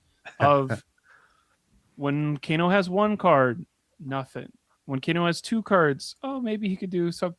3 cards is like rough. 4 cards, oh shit. 4 cards with an arsenal. 5 cards with an arsenal, because you hit with the whatchamacallit. Energy potion. I could do whatever I want. I have 2 hero powers with 3 energy potions. And like just seeing the exponential power, I think that works for a couple other heroes. Maybe like what's his name? Katsu Reinar, whenever he has 5 cards because he hit Beast Within twice. That's the best turn I've ever had. Like, it is kind of cool because you only draw 4 cards, or 3 if you're tough enough, or 5 if you're alive. Because you only draw 4 cards the entire game, when you do hit the 5th card or the 6th card, or you're drawing midway through this stuff, the exponential damage when you're on that plane is so fun. And like, but it can only probably happen once, because your once per game draw things are only going to line up here. And I think once per game draw things are cooler than like, I just amped a bunch. Like, I do think the last version of Kano was probably not as cool as a lot of stuff that came before. Deja Vu Potion. They weren't running Deja Vu Potion, and then somebody went, what if I Kano'd that? And then what if I use that to get the good cards in my hand back on top of my deck to then banish them? It's fucking awesome. Kano's so sick, dude. Potion of Deja Vu, your Will of Arcana back on top, so you can Ragamuffin's Hat your Blazing onto the top, and then pitch your Will of Arcana again for the second time this turn. The other, like, okay, let's get all this out of Blazing Aether has to be the most, like, just double the arcane you did this turn. And like, it's a sentence that doesn't seem that crazy. Oh, well, I did 4 arcane, that just doubles to 8 or 4 more. But it's like, no, this is so powerful and such a, if this card is supported, or like, it's a card that does nothing on its own, or does 138 if you have done everything before it. Yeah. Rest in peace. Rest in power. As we go on, we remember all the fun times Colin, Blake, Kano had together. Hell yeah. Thank you again to everybody who's in chat, who's been here, who's chatting with us. Can we get a Kano in the chat one last time? In response in chat.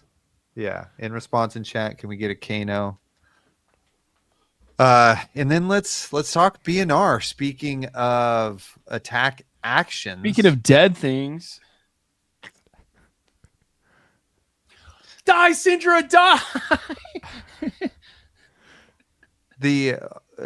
Speaking of all of that stuff, it just reminded me, probably the best thing about the mega long drive home was me and Levi cooked up a new Slippy list together, and then Levi was playing Talishar on his phone while we were driving, and we were talking through the lines together. You couldn't pay me to play Talishar in the car. You could not pay me to do that. Talishkar?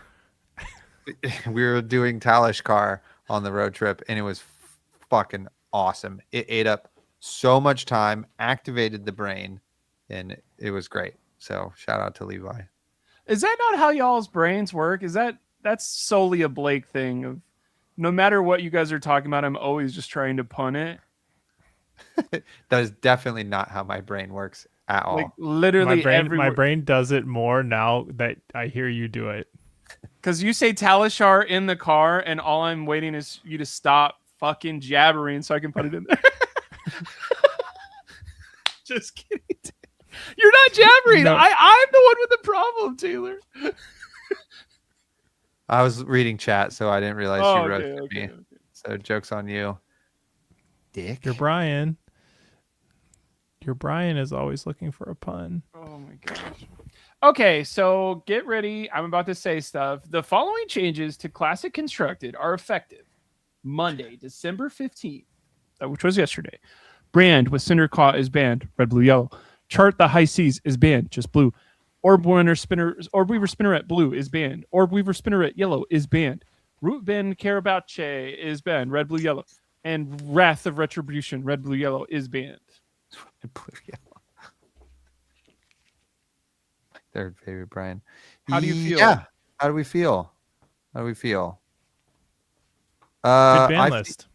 Good ban list. Feels good.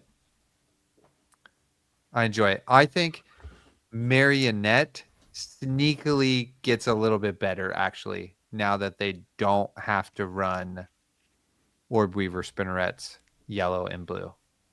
No. Because you just play like a slightly better card. A better card than that. Yeah. You could play yellow cut to the same cloth that comes in for 3 on your dagger pump Or instead of 2. the yellow new mirror card from the armory deck. Yeah, or Meat Madness. There's a reason people were running it. I think it is a nerf. I think it's maybe a buff Well, in the no sense of its. shit, Zane. That's the reason people were running it. Come on. You just said it made him better. I don't think that's true. Sneakily better. No, that card's crazy. I don't know if I agree with the ban of that specifically. I think maybe a good idea to just prevent the spam. I'm more excited about the brandless Cinderclaw ban personally. That's the one that stuck out to me as the most like needed. Yeah. R.I.P. to Fi. It's like so not true. So not true, in my opinion. I've Crazy. seen a couple things. I guess I could say what I thought. First of all, like in my mind, I was kind of like Syndra has been good since January and it's now December. She just won Worlds. I don't know if you have the mindset of if a hero wins Worlds, they were going to get something banned in the next one because they're the top and we need to bring them down a little bit. Or if no, the meta is completely balanced, why would we hit Syndra at all? But Syndra was not hit at the last time. Syndra was not hit the time before that. So it did feel like, why did she get past those? And then the door opens. Michael Jaskar wins Worlds. But it wasn't just Michael Jaskar. Other people brought her. It did feel like there was more Syndra's doing well. And then maybe there's only like one in top 8. So it was like, why is Syndra getting banned when she wasn't even in the top 4? And it's like the first tournament she wasn't in the top 4 in months. So it is kind of like, I'm looking forward to that because as my niche of I want to play Rhinar, Draconic Ninja is my least favorite thing that's ever existed. And to not lose, like I can race everybody in the game currently. I cannot race Wrath of Retribution. That card sucks. If I play against Wrath of Retribution, they will literally dump 26 damage on me when I have a Blood Rush in hand and they're at 10. I want to kill them. They're going to kill me from 18 to 20 something out. That sucks. I'm glad that's over now. There's no Wrath of Retribution. I do think it was an interesting thought process to have that be a legendary one-time bomb. And now, like, okay, cool. That doesn't exist. Also, I think the thought process of your fealty is going to matter more than ever because there's a word royalty written in the bottom of you. I don't think she's really ever felt like royalty to maybe anybody that's played. She doesn't play any royal cards. The fealty was kind of an afterthought because of Brand of Cinderclaw, a tool that is available to her but not available to Fang. So he has always felt more like fealty matters to him. Now maybe this will make that gap in the play. Excuse me, sorry. Like I need fealty more. And It's you're okay. like, You can cry. You can Cool, cry, cool, Blake. cool. It's fine. I was just more trying not to burp in everybody's face. It is something where I am. That's the initial. Syndra is the hit here. I don't understand the Orb Weave Spinneret, so I'll let you guys talk about it because I haven't played where that has been crushing me yet. But it is interesting to see another consistency piece for Gravy go.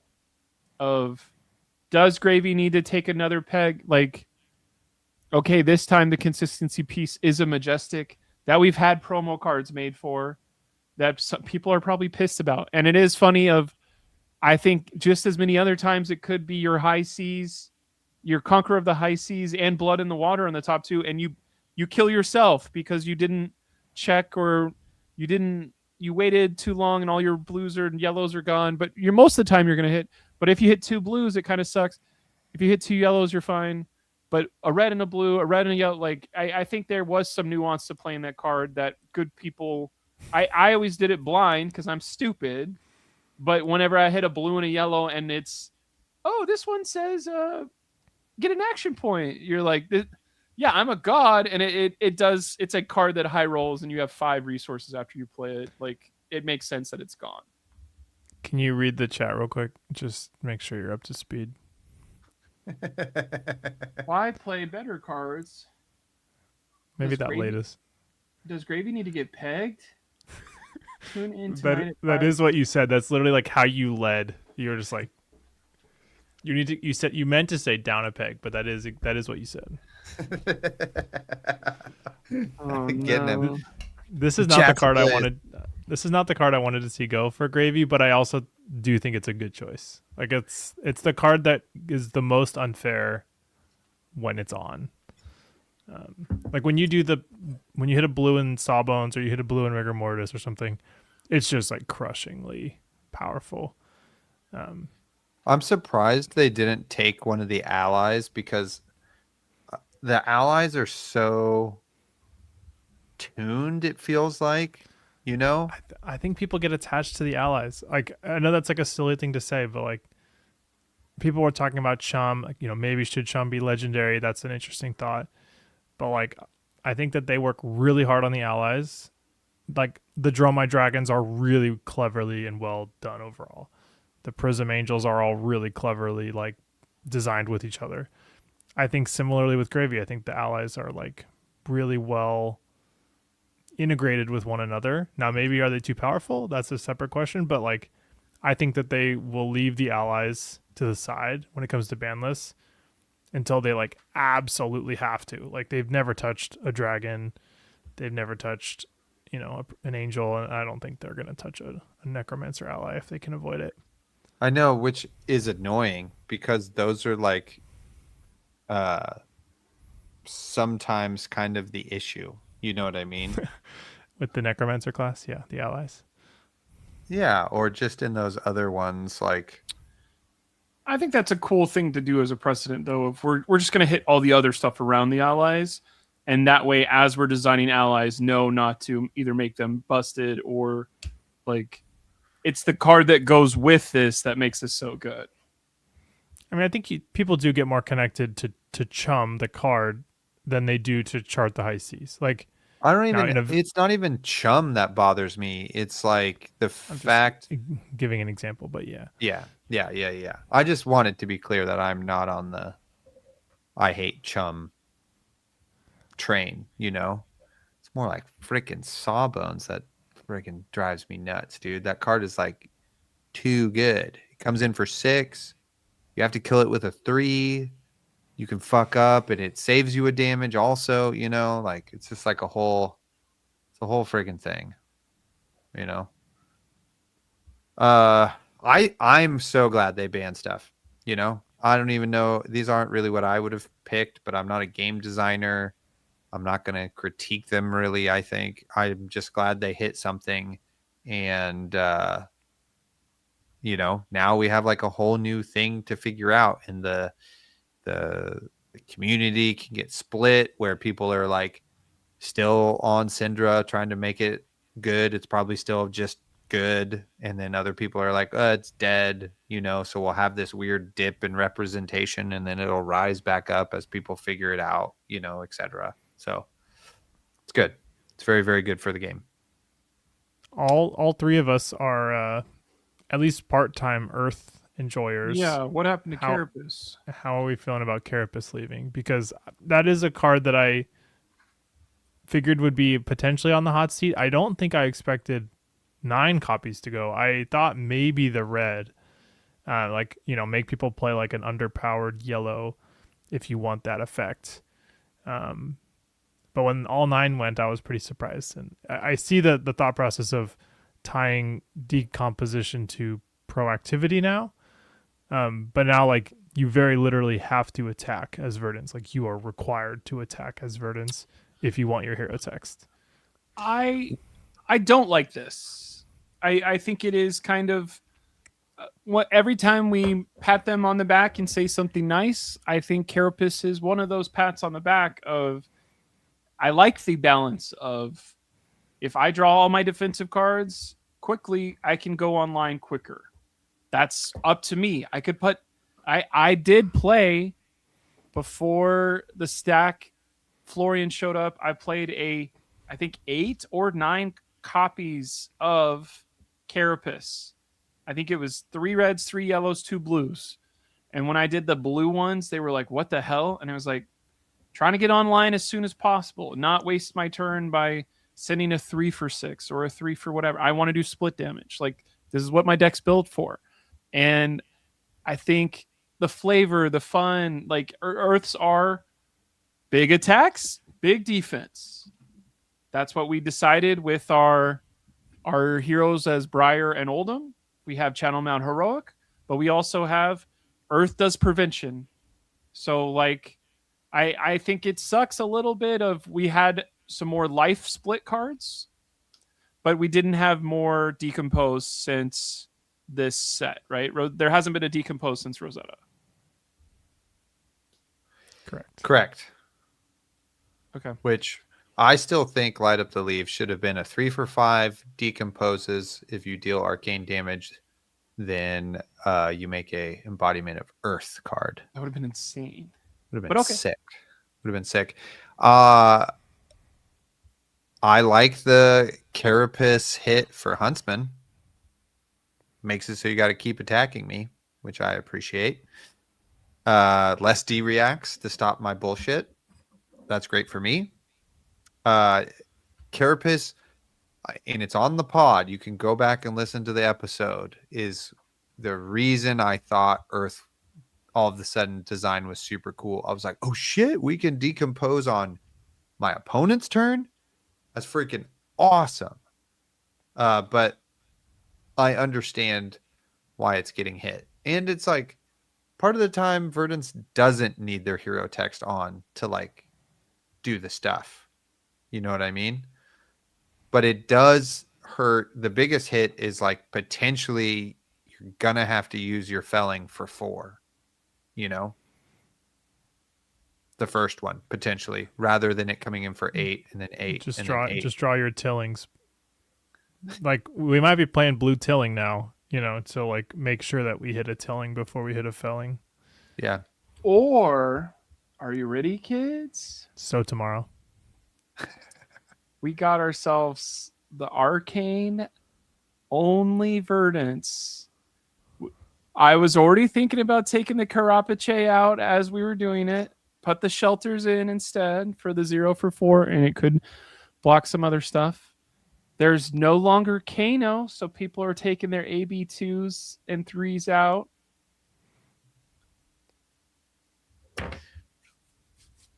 He's cooking. He's cooking. Sindra got worse. Blake, I have some tech for you. Are you ready for this? For the arcane Verdance list, Tome of Harvest. Okay. This card does a couple things. One, it lets you channel 3. So like obviously you're playing trees. And obviously you're channeling 1 always. And you're often channeling 2. Tome of Harvest lets you channel 3. Because you pitched a blue, you get 3 more off the top. You guarantee the waning cards. You guarantee the waning moon because you played it on attack, and then you can boom send an attack, channel 3. You get your amp 9 out of your tree, or I guess 12. The next. I guess I should put waning moon is waning moon's a maybe in here, but I'm looking at this. I've probably got to take fellings out if I don't have Earth decomposed. The list that the Verdance list I was playing at ProQuest season was playing 1 Tome of Harvest for that reason. It was like, good for people trying to fatigue, like because I was like I think I trimmed some of the combo or all of the combo, and so I was just killing with like big tree, and so the Tome of Harvest lets you like make your trees more valuable. Swing tree, think later. Dude, I have Ragamuffin's Smash hat in here. flippage. It's so bad, dude. Why is that in there? It's because we don't have the freaking whatchamacallit. Oh, Sonic Boom. You're playing Sonic Boom. Yeah, it's so sick.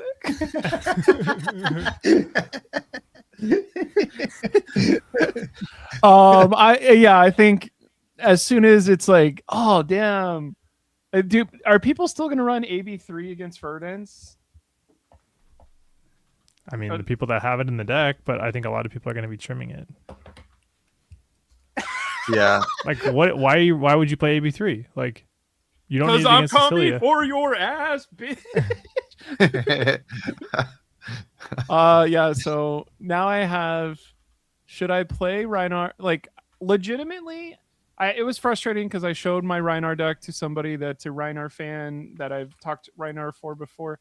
Instead of being like, cool idea, he just like, you should take these 15 cards out and put these 15 in. I was like, I don't even think I was in that mindset of you just gutting my deck. He's like, but I was saying all I lose to is Wrath of Retribution or I draw 4 blues. And they were like, well, put in all these other cards so you don't draw 4 blues. And then it's like, then I don't draw blues when I need them or whatever. But I haven't tried this Axeless because I'm going to do claws until I can't. But I hopefully realize people that Rhinar is a real deck because I think he's better than KO right now into everything because I have been walking over Assassin because I do so much damage to them now. Whenever they like don't interact with me, I just get a huge lead. And then anytime they block, it's like, cool, you're down 2 cards. I know about what damage you can do. I'm going to block with my equipment and hit you hard again. What? Okay, 2 things.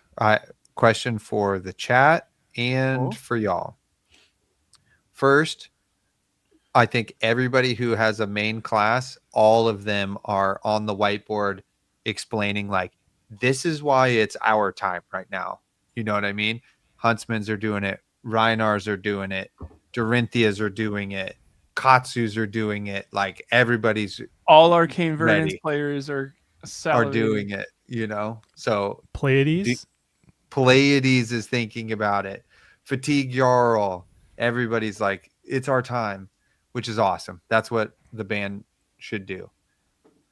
How much do Valda, you let's think? go.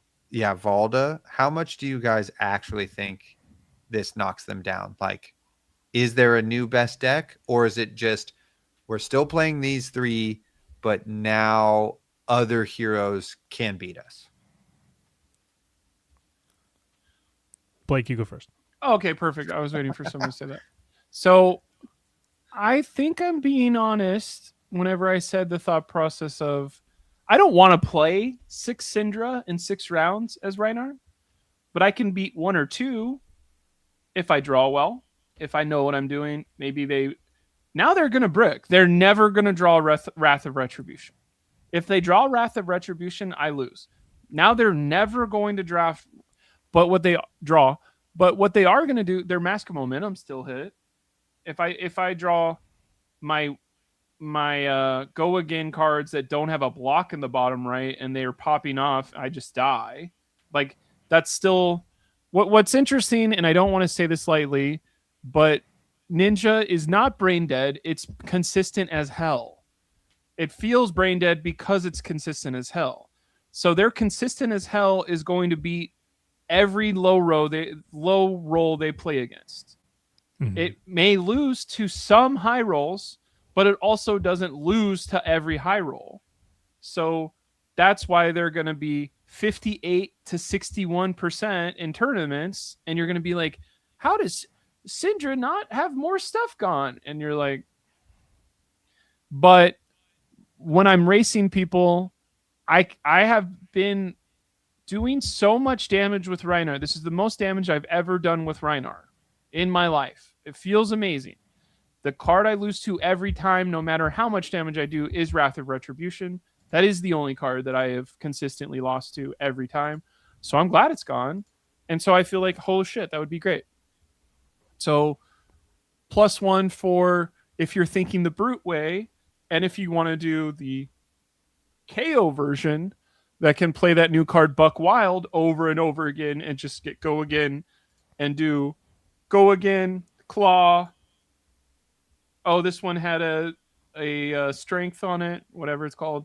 And then they're doing damage of 8 + 3 plus another 8. Like that's 19 damage that they can just dump on you over and over again. Like I think that is going to be consistent, and like I think that's the joke I always have in the back of my head of if you're about to switch from Syndra to KO this week, you never cared about Syndra in my mind. You're just I want to play the deck that it has the most consistent damage output. That's the kind of person. It's not that I don't respect you. It's like when you complain about Syndra bans, I don't think you really give a shit about the character. You just want to dump consistent damage. Like you want to have consistent damage without drawbacks. And that isn't a thing that I think you can cheer for. Or what's your favorite hero? I say Rhinar. I don't go, and I get what mine is. My thing I care about is elusive damage that your opponent can't do anything against, no matter how smart they are. I'm going to do 60 arcane, or I'm going to intimidate you 4 times. It doesn't matter if you're Michael Morrow or you're Michael Fang. I'm going to kill you because that's how it works. But like when you're a big fan of consistent aggro damage is my favorite archetype, it's like, cool. We have to not have you do that maybe 2 months of the year. This is the 2 months of the year you can't do it until Compendium. I think Syndra is still very good. Like, you're probably just going to put in more fealty generators, right? And play those, like, more You play tag, leg taps. tag the target is going to be so tag the target goes in, brand red comes out, and then if you're playing Oath of Loyalty, you probably have to trim that too. Because brand was such a smoother for Oath. Yeah. So I think you have to trim brand. So you lose 4 cards literally with the red brands and the Wrath. Would you play 1 or 2 oaths just to like? It's spooky. It depends on the list because like there's the pain in the backside, a little bit greedier E-Strike style list where you're not all draconic, which we saw do pretty well. I mean, at least on stream, like that's the version we saw Pankaj playing. I think that was the version that Yuki ended up playing to top 8. But then there is like the more draconic, like the all 0 cost list that Pei Ting Lao popularized, which like plays Furnace and like 3 enders. That's it. Like, not like the 8 enders that we're used to seeing. So I think it depends. Like I think both of those lists will have to change. I think the fully draconic one will have to change a little more. But obviously the deck's still powerful. The fundamental mechanic of the uninteractable damage once every turn and threatening draw cards every turn is obviously an incredible archetype that's just going to always succeed or always have some success, as long as it's legal. Yeah. I don't see why you still wouldn't play it, but maybe it'd be slightly less good and a little bit more targetable. We did see in chat, shout out Dex Simmons, Katsu, right? Like there's now actually an argument to play Katsu over Syndra, especially if people are playing Syndra, because your Dishonor is worth so much. Your like Retrace the Past is crazy. I just think like Katsu's ability to like punish a deck that blocks poorly is like very high. And Syndra was always fast enough where it didn't matter. And this might just slow her down a little bit enough where it does matter. Yeah. I think Florian takes the biggest hit, which is he's kind of like a solid A- hero still, but like he really needs he needs hero power text and he needs to get there fast as possible. And so this slows him down, I think, quite a bit because the other decomposes are just like not as so good. Bad for Florian or whatever. Yeah. Yeah. So but that's a bummer, but very powerful hero on its, and they've already printed cards for Compendium. And so like maybe, we're getting something that would have pushed him over the top. With Florian like killing a tree or something. No, he's with like a dead animal. He's like healing, turning it into a dead tree. That's true. Yeah, he does do that. That's right. That's his whole deal. He is the banana slug of wherever that is. Wraith. Fold, no. Earth. Candlekeep. Nope. Candlehold. Candlehold. Candlekeep. Shout out to D&D and Baldur's Gate. Question for the pod from the Blakes. Yeah. Blake's. Quick check-in for the Living Legend system. 6 years in, not how are you feeling about it. I feel like we ask that a little bit often, but one I want to focus on is Syndra. Is at 692. She had January to May with normal LL rules. From May to now, she's had the half multiplier because this is her first year. Is 692 too many for this year? Is that about right? Is it, oh, she would have been gone maybe, or close to gone if she had the time the whole time? Oh, she's about to catch the other Draconic Ninja that hasn't gone on anywhere. What is your thoughts about the number 692 and Syndra? I think this is what I would say is Syndra's year, in my opinion. She has been the hero of 2025, which I think you can take it one way or the other, but I think she's the hero of 2025. Crazy that Aurora was this year too. Like I know. like technically released before this year, but like her Armory deck was March of this year.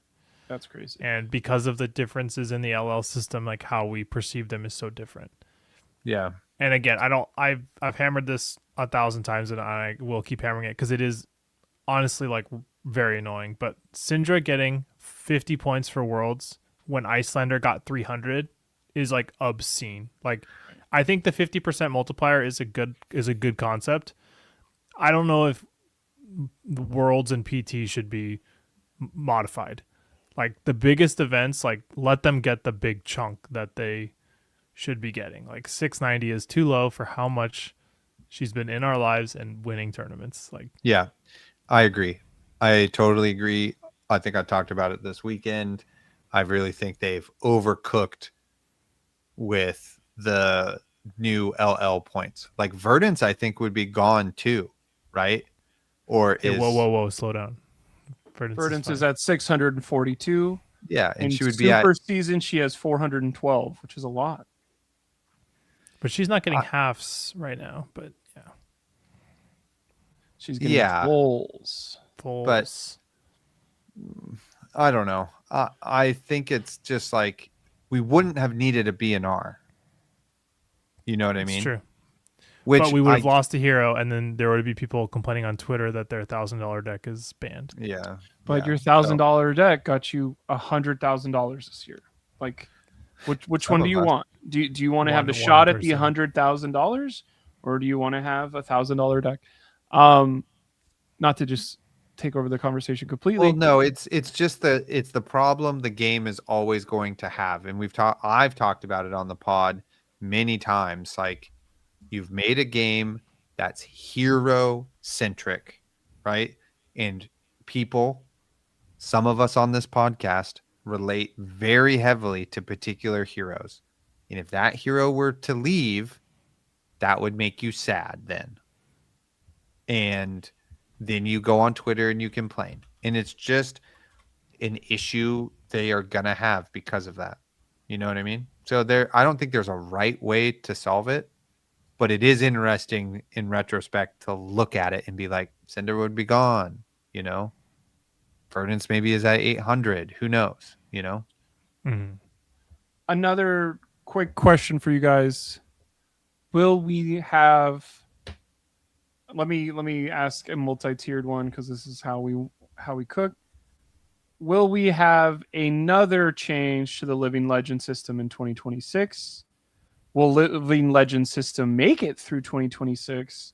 Do you feel like Living Legend, it's still bothering and still a negative where they still don't know exactly what they want to do with it, and maybe there won't be a Living Legend when we hit our 10-year anniversary in 4 years? Let's just say 10, like next 4 years, will Living Legend be gone completely?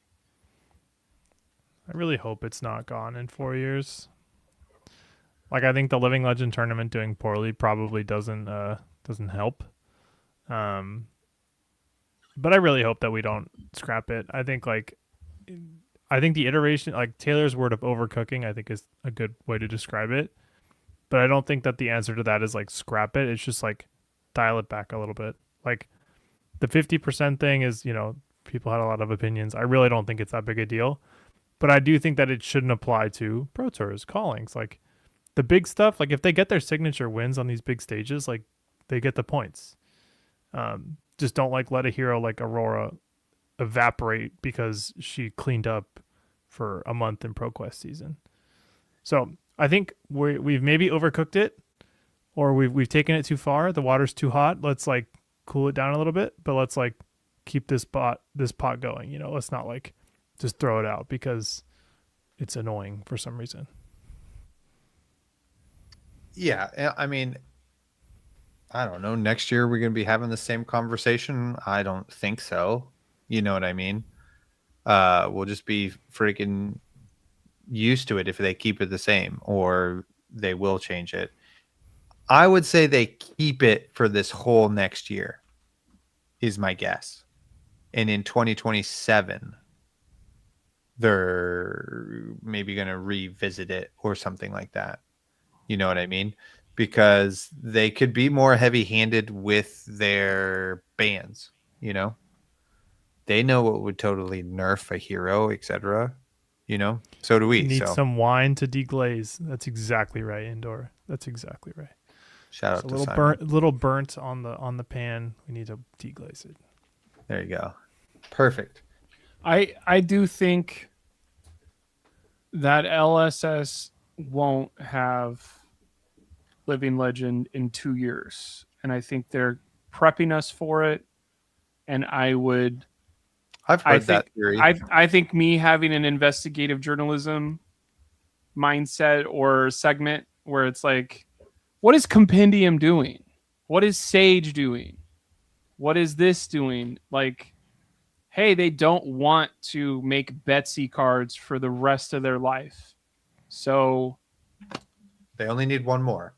okay, where you can only play from Hunted on starting 2028 January. And That would then be everyone goes, my least favorite situation. what? But it's like, this is the Band-Aid. This is where we're going to lose 10, 20, maybe 27% of our fan base because they want to play those old heroes. But we're going to have to do it sometime in our 10, 15, 25 years of living as a card game. We might as well do it as early as possible. And I think that would be do I want to play this game if I can't play Blood Rush or Sink Below or whatever? And would it be just heroes or would it be generic cards too? I think I think somebody is thinking about that round the clock and coming up with ideas. Is it bad that we still have the Welcome to Wraith heroes? No, No. somebody just asked this question on Reddit, and I think this is how the game is designed, kind of. Like, as soon as you see a Draconic Ninja, Ninja is probably worse than Draconic and Ninja cards. Like, except for, of course, Brute and Shadow is the only exception to that. But, like, and Light and Warrior is the only exception to that. Like, the only ones I play. But, like, a rune, it's not Rune Blade. Let's do the other ones. A Guardian, an Ice Earth Guardian has better options than Bravo does. He's close-ish. It's I crazy think it that would. Bravo hasn't gotten the thing that he needed in a year, 2 years now. He's been close for 2 years. Yeah, he's. I mean, there was like discussion that he might be gone, like in the PTLA season, like before PTLA season happened. Like that was a possibility, which probably sounds crazy to people, but it probably would be better if one of them LL'd by now. But I think like ultimately, they are the building blocks of the game, and not even in like some like their pathetic unplayable trash. Like I think that they're really well designed, and I think that they're good.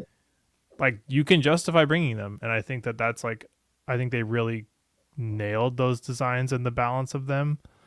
And now it's kind of weird juxtaposing it against Arcane Rising, but ultimately I think it was a huge success, and it's not like a stain that they're still around. Yeah. And I think when you're looking at the first 8 heroes, it is when you build a second set, it's like we need these heroes to be uniquely different than the first 4. An easy way to do that is have them have different access, have them have different stronger cards, and have them. They're not strict upgrades, but it is kind of cool to be like, here's what pistol dash can be. Like that's an or y axis. Here's Kano, that's a y axis. Here's arcane damage for rune chance, that's a y axis this early on too. And then who's the fourth one? Azalea can dominate on command. She's probably going to be the first one that LLs. It is interesting that they all the Arcane Rising heroes had a relatively powerful AB piece built into their kit, which like made sense for limited and made sense for their design, but like mattered a lot in their evolution. Like that's +1 deck slot and utility. Like Achilles Accelerator was a big part of Dash IE's whole career and part of Dio's. Bullseye Bracers obviously was insane. Carried the Ranger class for like a long time. Storm Striders is the wizard one. Obviously, it doesn't need to be talked about. It's probably the most powerful equipment ever printed. Runeblade's AB piece. Crown of Dichotomy. It was weak, but they immediately replaced it with Vexing Quillhand, which is an incredibly powerful AB piece. And Carapace. Carapace is mid, but yeah. Okay. Runeblade players just stabbed Zane in the neck. I play a lot of Runeblade. Carapace it's like fine. It's fine. Every Runeblade ever is a Tunic deck at its heart, and so losing that is a big loss. But yeah, I guess what I'm saying is like the WTR heroes need their AB piece. Like that's such a silly thing, but like if Refraction Bolters had AB and if Breaking Scales had AB1, like that's a big difference. Yeah. Me and Levi just literally were talking about this on what cards to include in the Slippy deck, and now that you have like Snapdragons with AB, I was just like, dude, like it just opens up too much deck slots to put in anything else. Just like that's it. That's just what you run. You know what I mean? Like it's too good. So I agree. This is a good take. I like this take. I'm such on a board game or design game thing. Like I do think that's cooler than like, oh, I wish we had 85 slots. Like I'm so glad that they haven't messed with the 80 in 6 years. I know they've been messing with what does Sage look like, or Blitz goes from whatever it was to 52 cards only. But I think that is so much more interesting to try and fit into your 80. And I think that'll probably be one of our first episodes of the next year, being like, how do you pick cards 75 through 80 in your list of what are those last 6 cards? Because that's something I wanted to talk about for a while because I'm so bad at it sometimes. But I think that is something like Visortronic headpiece, and then the whatchamacallit, the headpiece for Brute that we all know and love. Skullhorn. Skullhorn is another thing where it's like I have to put this in because I'm playing against Kano, but it does free up slots to not have AB1, AB2, AB3 on like 3 different slots. It's only 2 slots for those heroes. And like the Skullhorn has like fringe utility, like on the kill turn, you can like use its effect, similar to Quillhand, where like it does its purpose, and then it adds this layer of tension in the end game. Like those things are a big part of what the power of the class comes from. Yeah, I like that. I think we're just about 2 hours here. I think it's time for Zane and Blake to have a Sage battle showdown live on stream. I could not agree more. Aren't we? What? Who are you playing? Pick your Sage decks right now, fellas. You guys are gonna duke it out live. Okay, in the chat, I have 2 Sage decks available. First person to respond between the 2 chooses the deck I'm playing. I can play Enigma or Florian. First person to tell me which one, I'll play that one. Wow, that's spicy. I know what I would choose. How many cards do I get? You get 55. You better already have a deck. I do, but I need a new arm piece. All right, I've never changed it. We're Florian. Fuck, I don't want to play against Florian. Short. Shout out to Keeks. Arm. Also love it. Keeks collects 5,238 cards. Okay, what's Or the comics. what's Or this? G.I. Joe figurines. I gotta ask you a question, Taylor. 2 seconds. What is the strongest aggressive arms that's legal? If you want to be like a little gambly, you can play the It's just bracers. bracers of belief. Ugh. I guess. Okay, I made a link. I'm gonna send it to you, and then I'll. see Thanks if I can everybody share it. who's here in the chat and who's been watching this whole time. Thank you. Appreciate it. Hopefully you're having a brew dog or some tea or some dessert at this point and you've been enjoying, kind of the celebration of the end of the year as we have. I always love doing the live show. I think it's really fun and it's great to interact with everybody who's watching live. Just, really, I'm. Did I say I would give you $5, Dex? I don't remember that. Oh, wait. Disappointed my mom's not here is really what it is. How do All right, did this work? you sent me can a see card? Yeah. How do I put in my deck in this? Okay, Blake, you're Blake, not have allowed you to watch. never? You can't watch you- the stream. Have you ever played Talishar, Blake? What's going on, dude? No, I did. I have, but Go to edit. edit where? Are you playing Filter. Reinhardt, Blake? I'm playing Reinhardt. Like, click. Where does edit at? On February? Okay. Good. Kill me. Upper left, dude. Jesus. No, I'm edit. Okay, what do I do next? Type bracers Jesus. of belief, and then No. You guys are freaking me out right now. I want to play. blade back in our arms. No, I have this all. Whenever I click the link you gave me, it just puts me in the lobby, but it doesn't let me put Reinhardt in somewhere. You gotta copy your deck list, put it in the spot where it says. That spot doesn't show up, Taylor, is what I'm trying to say. Oh my god. I'm not that dumb. Like, thank you. I get I'm sounding really stupid right now, but that's not showing up. Let me try you are. again. I'm clicking Maybe I lobby. sent you the maybe I sent you the wrong link. Let's see. You sent me I think something to watch maybe. You gotta hit the copy invite link and send that. What does nobody know how to do this? Come on, this is terrible TV right now. TTS truthers out there. TTS truthers, the true way to play Fab online. It was. I'm not blaming anything on Zane. I'm just saying I got the right link now, and it took 2 seconds, and I'm going first. Okay, let me see. Do I want to switch any of my 40 cards, or do I just want to jam the 40 and never think about anything else? Summit deck. Pop, pop, pop, pop, pop. Whoa, little animation.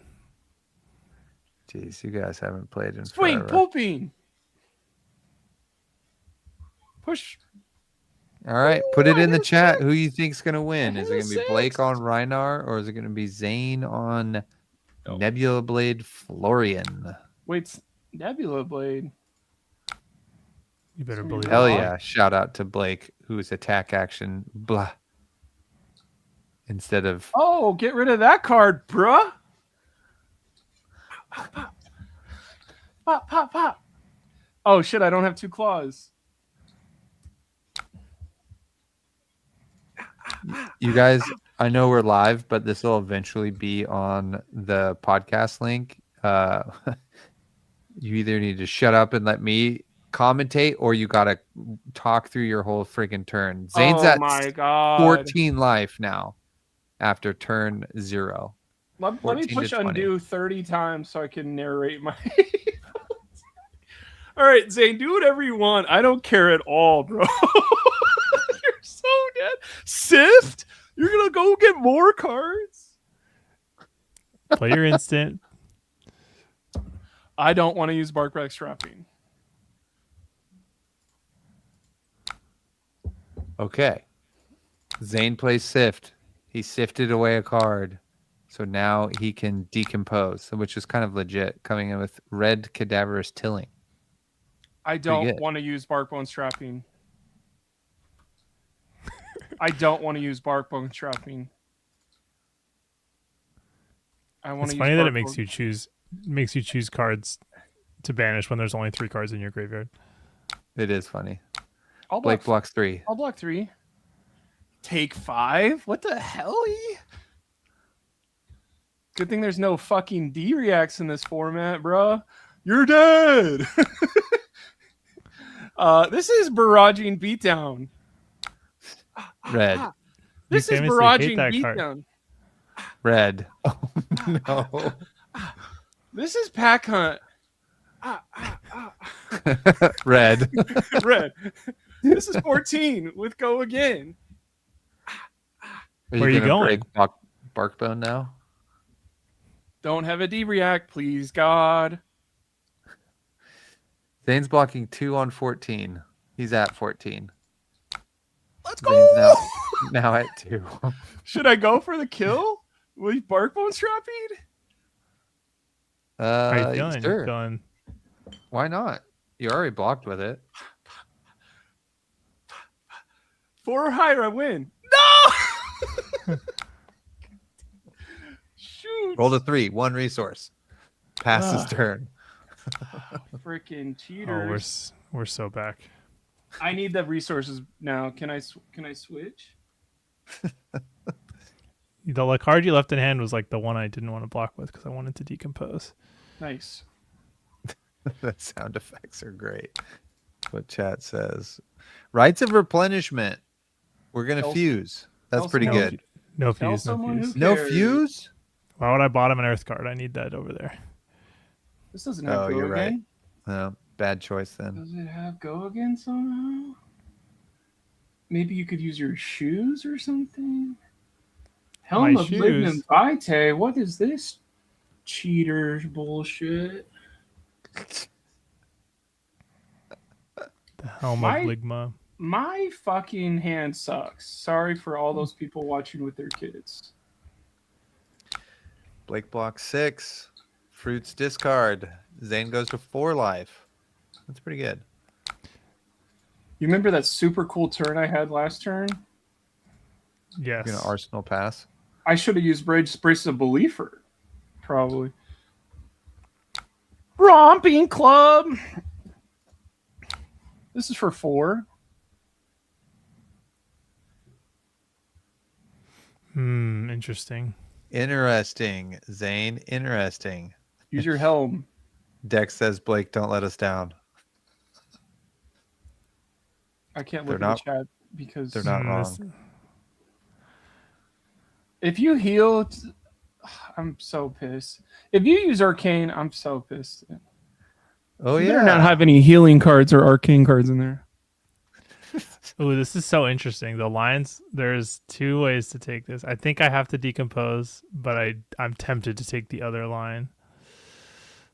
Well, I tried to kill you by rolling dice, so try to do the fun thing. Okay, let's do this. Uh-oh, he's going down to 3. I think that's fair, Zane. I think that's fair. Yeah, this is the discipline line, especially because I need to not die. I Yep. need my equipment to have text. Correct. That indeed you do. It's too bad he doesn't have like a agility. I wish or he had something an like that. agility. Yeah. It'd be so good. It'd be so freaking good.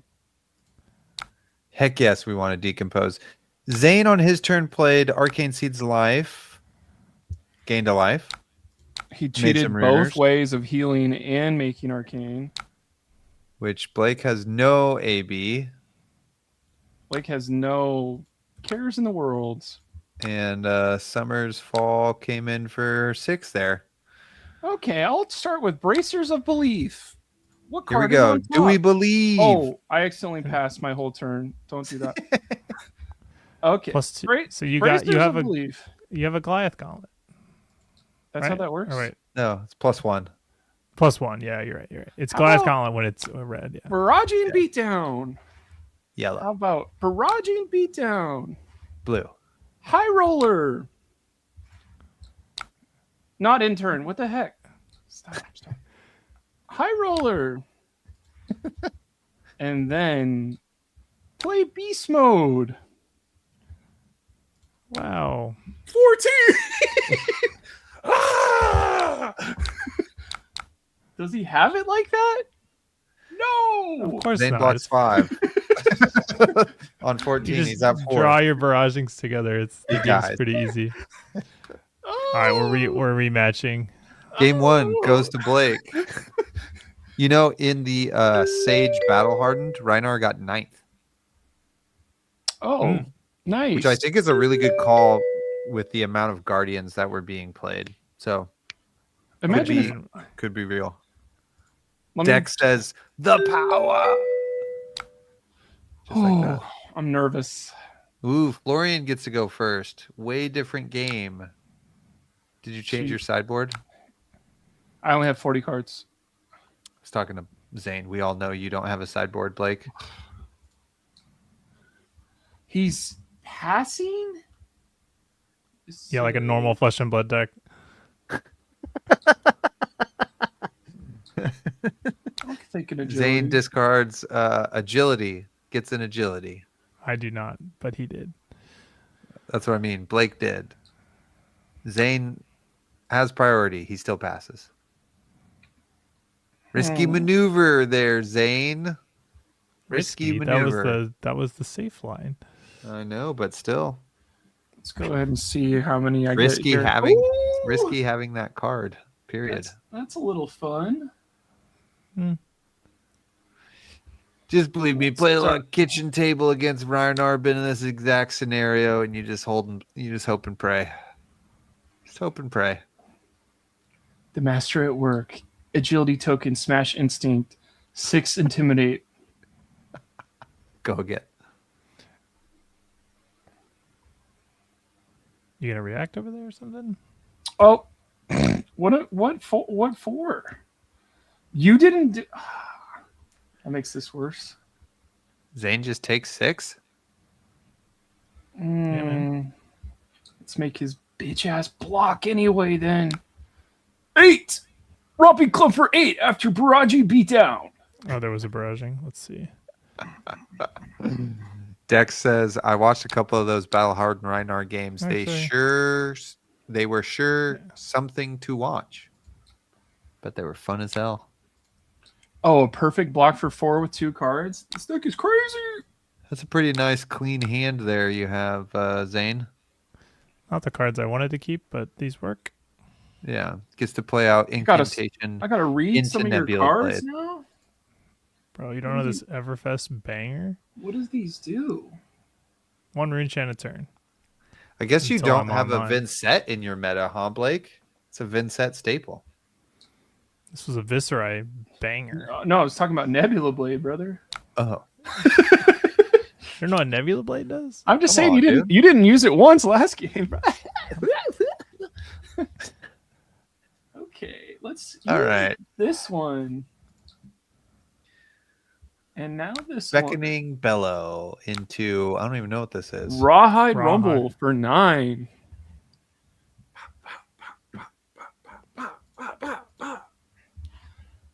Take this, San Jose Sharks lover, 69. What is he going to do with 4 cards? Unmovable? That's illegal. Risky. Rewarded, though. Rewarded for the unmovable. What if he didn't have a blue? He would have been toast. Would have been toast. Keek says, is this Blake at Armory? Yes, it is. And then when Blake loses, he goes like, This game fucking sucks. oh, fuck. I hate Wait. this game's job. I don't need less street cred room. Dex says he won't stand for the Sharks hate. That's right. That's right. What the heck? Release the Kraken, baby. Let's go. All right, so you had a D-React last time, so there's no way you have 2 D-Reacts. You willing to risk it on this pulping? Hey, let's not tell Zane what my deck is. Mighty Windup. That's getting discarded, so I can make a Might token to give him And something to Intimidate. go afterwards. How about this one? Awakening Bellow. Intimidate number 2. Should I?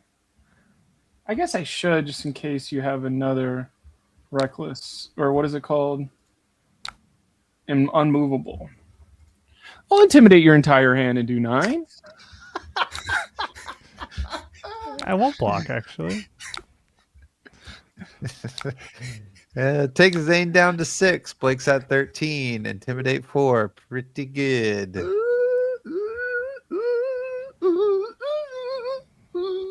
You better do 15 damage to me, or it's over for you hoes. This is exactly how it is to play Blake at Armory. If we were at a table, Blake would be standing up right now and like throwing his cards like meteors at you as he plays them. Rolling a 1. Well, guess what? I don't have scab skins in this format. I'm only doing perfect math. Zane, do you have 15 or should we go to round 3? Oh, he's healing next turn. Not going to be a next turn. I don't want to use my Mighty Wind. Exactly. Keek says like Gambit. Yeah, that's how you know Blake is like has a good hand, is when he's gambiting his cards at you. What is Condemned to Slaughter going to do? Gonna destroy. Yeah. My Might token? Get wrecked. What the? Oh, and then he's just gonna make the rune chant back and gain a life. He's healing? And then he's just coming in for 5 Blade? with 2 rune chants. That's not 15. Let's get some value off this monster. Oh, it's tied? 7-7. Okay.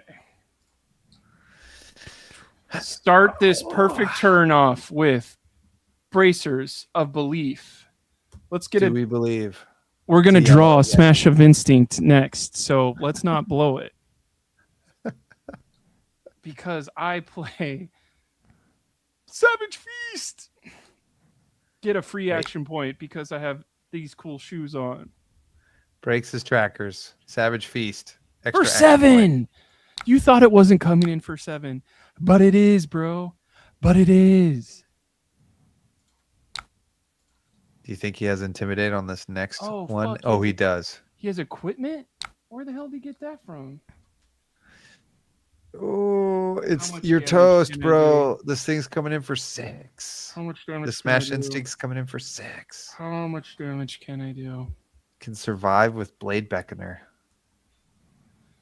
6. Yeah, let's do some math here. Oh, intimidated cards are face down. I was like, well, it's crazy. If he intimidates 4 cards, you can use Well Grounded. But no. Okay. Monstrous Fail gets the last Intimidate. So let's do... No. Just kidding. Sorry. That's... Why did I use that? Let's Monstrous see. Veil? Your Yeah.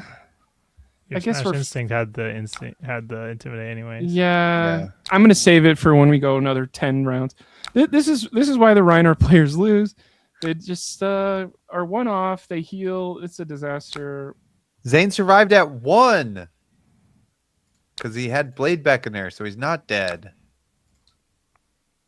Plays another incantation. Swings Nebula Blade. Deals 2 damage with the rune chance. Comes in for 5, which is lethal. Zane has clawed his way back into this game. Wow. It's incredible. He had to lock in. Give me the rune chant. We can tell who Taylor's cheering for. It's good for the drama. I was at 1 life. Dude, you were at 1. You're at 4 now. What the hell was that? Harvest season? That was crazy. Red Harvest season? It's with Nebula Blade. Zane is cooked on this deck. The Like green S3 and the purple. the green and the purple.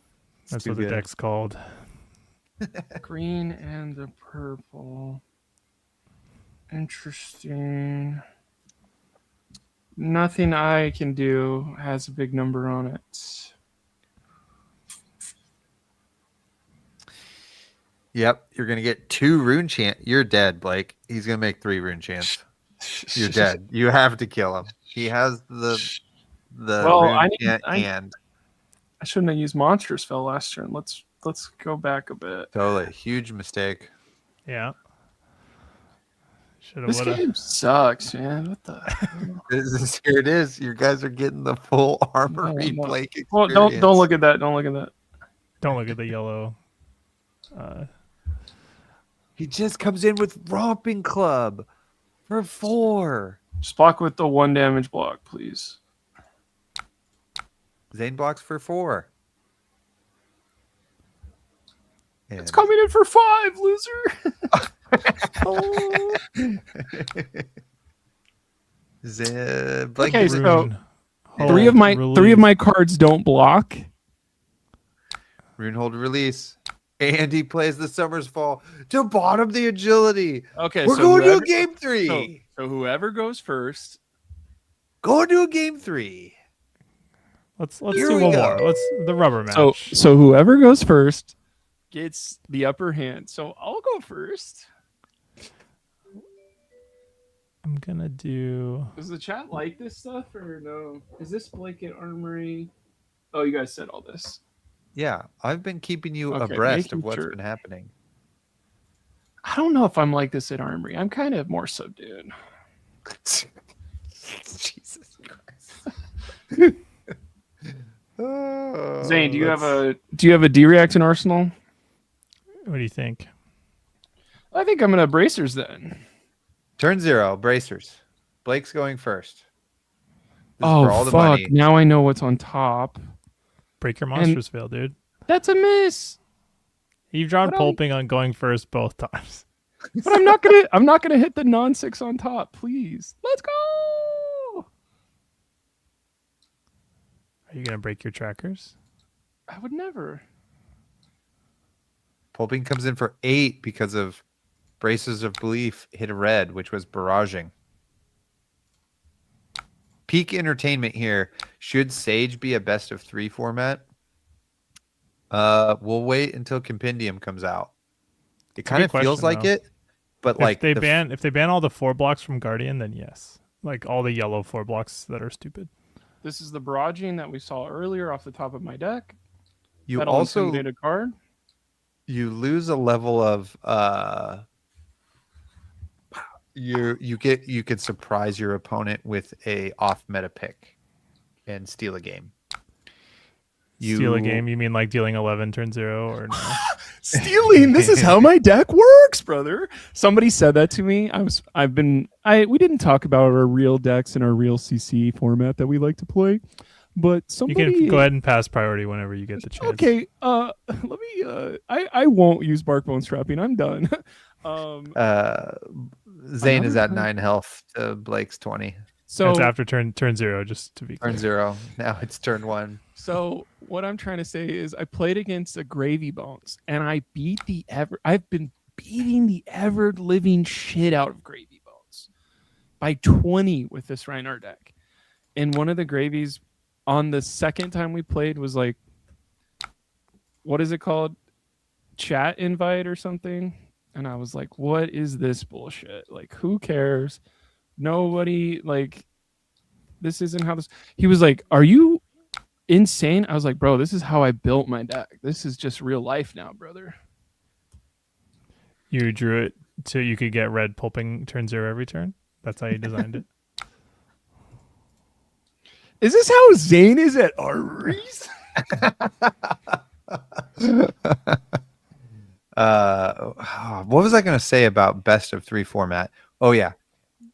What was amazing about the Battle Hardened on Sunday at Seattle was we played 8 fucking rounds and we were done by 2. It was so easy to play 8 rounds of Sage That's a huge deal. Like, yeah. And if it was the other way around where those were as long as CC games, like it would lose some of its appeal to me. Like at Armory, it sounds better, but when you're at an 8-round battle hardened, it would be way better to have it just no, be that one is of. why the showdown like formula is a good idea. Yeah. Speaking Uh, of good ideas, why aren't you blocking with your whole hand? Is there a reason I can't use my arsenal? I don't know. You see Because this? you don't have a target? Oh, maybe I don't have a. Or I don't have a, but I do have an earth. Oh, is it 2 or greater? Yeah. Okay, you're right. Yeah, that's why you can't play it. Dang, brutal. Trot along. What does that do? It Swords gives, got go again. so you can Yeah, get Dex the- says it was so nice to be done that quick. Absolutely, it was. Yeah, that's like a big deal because the battle hardens were always like the last thing done, and like the venue didn't like you. Everyone was annoyed. Nobody was there to like watch them finish. You know what I mean? Yeah. Yeah, totally. It was awesome. I mean, we went and had tacos and margaritas and figured out we could go to a Sharks game because we were done at 2, you know? A Sharks It was- game. Hey yo. Oh, excuse me. Kraken's game. Sorry. Kraken game. If they were playing the Sharks, that would have been sick. That would have been sick. Whew. only the strong survive. And game 3 goes to Blake. The old die roll, eh? So does this format rule or suck? Wait. Actually, I want to try, if you don't mind. I want to play this against Enigma, which should be really bad for me, but I'm curious. Okay. I like playing Reinar. I'm down to do anything involving Reinar. I'm sorry, Dex. I didn't invite you to the hockey game. Now I know you love hockey. Anytime I go see hockey, I'll let you know. Okay?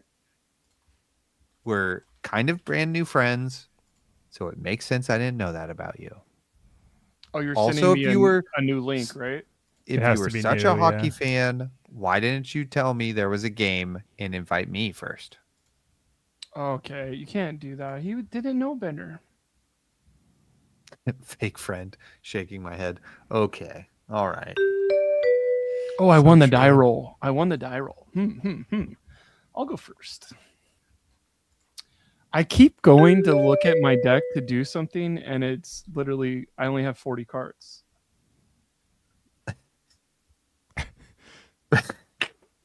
I mean, that kind of makes Ugh. sense. Like, yeah, that actually kind of makes sense for this deck. Does he have the pulping? He has yellow barrage.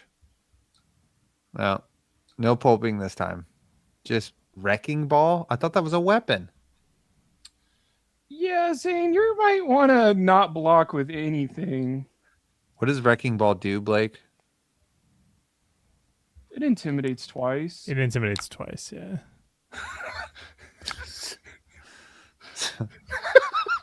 Blake comes in for 9, intimidates 3. Zane had the block card though. So and wave of Not- reality. not Block pulping. spot. Not Oh pulping. God, what a treat, dude. I was pretty bummed at the battle hardened. I was hoping to pick up cold foil iron hide equipment, Yeah. and they just didn't have. Nobody brought it, and I was like, "Dang, this is a big miss." If they had brought like choice common cold foils for Sage, I would have jumped on that so fast. Yeah, that would have been cool. This game is fun, dude. Okay, so Zane's at 12 to 20 here. I don't know what Zane was thinking. Enigma Chimera. They did, okay, Keeks, they did have Blade Beckoner chest, 2 of them in cold foils, what I saw. And I Do was I- like, So chest is not you- the one to have.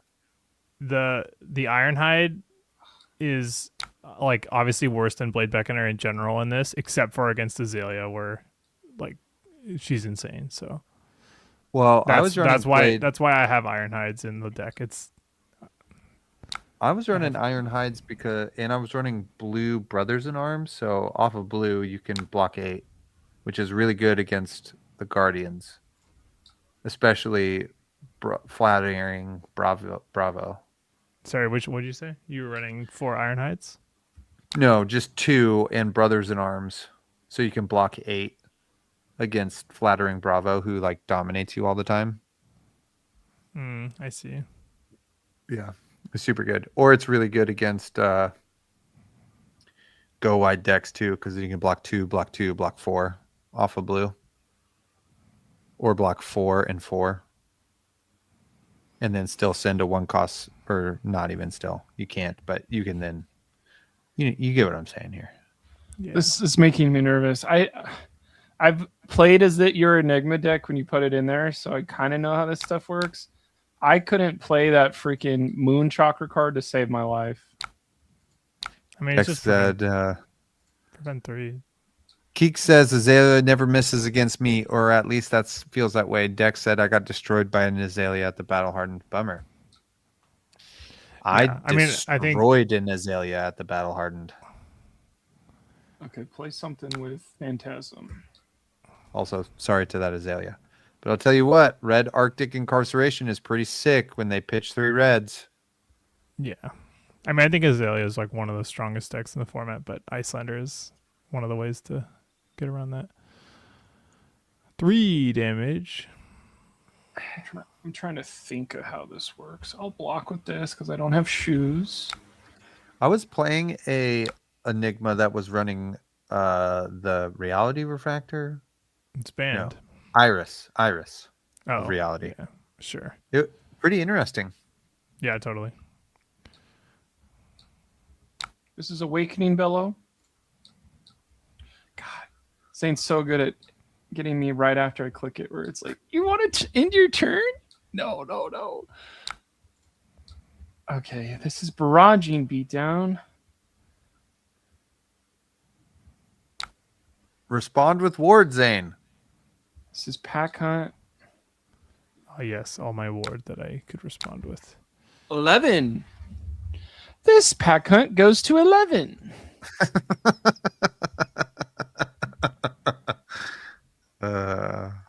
Rest in peace.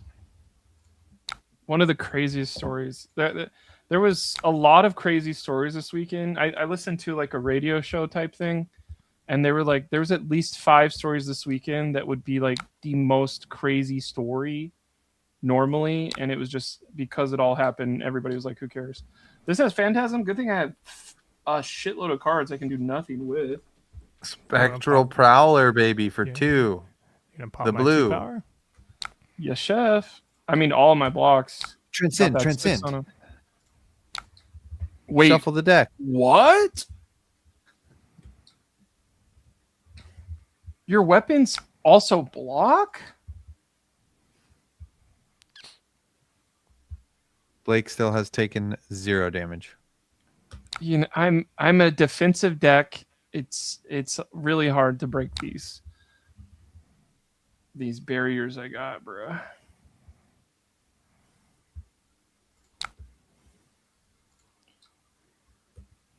It's not my favorite turn I've ever had, but At the Battle Hardened, I played a Cavdane. That's yeah, so what was up wild. with that?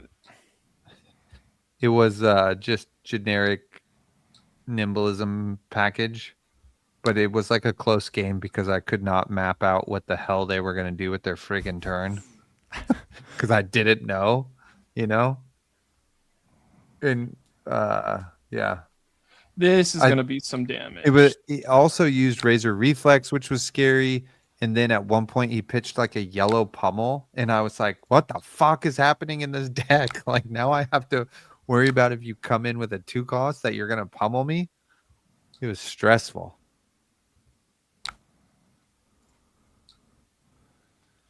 Okay, so if I do any damage to you, this red shit doesn't work. Only if you attack with a red, Blake. Well, this card's red, and that other card I wanted to play with was red. So Blake still has taken 0 damage. Zane is at 7. clearing He has, Bellow. Intimidate. Red Red Ancestry out there, plus a Spectral Shield. Bracers Intimidate of 1. Belief. That's a red. Oh. Gets a red off the top. High Roller, Intimidate. Speaking of rolling, we're popping off. B Chest, double Intimidate. 8. Zane has no cards. Protect the That's what the ward president. is. Well, there's a freaking bazooka. That's what the ward is for.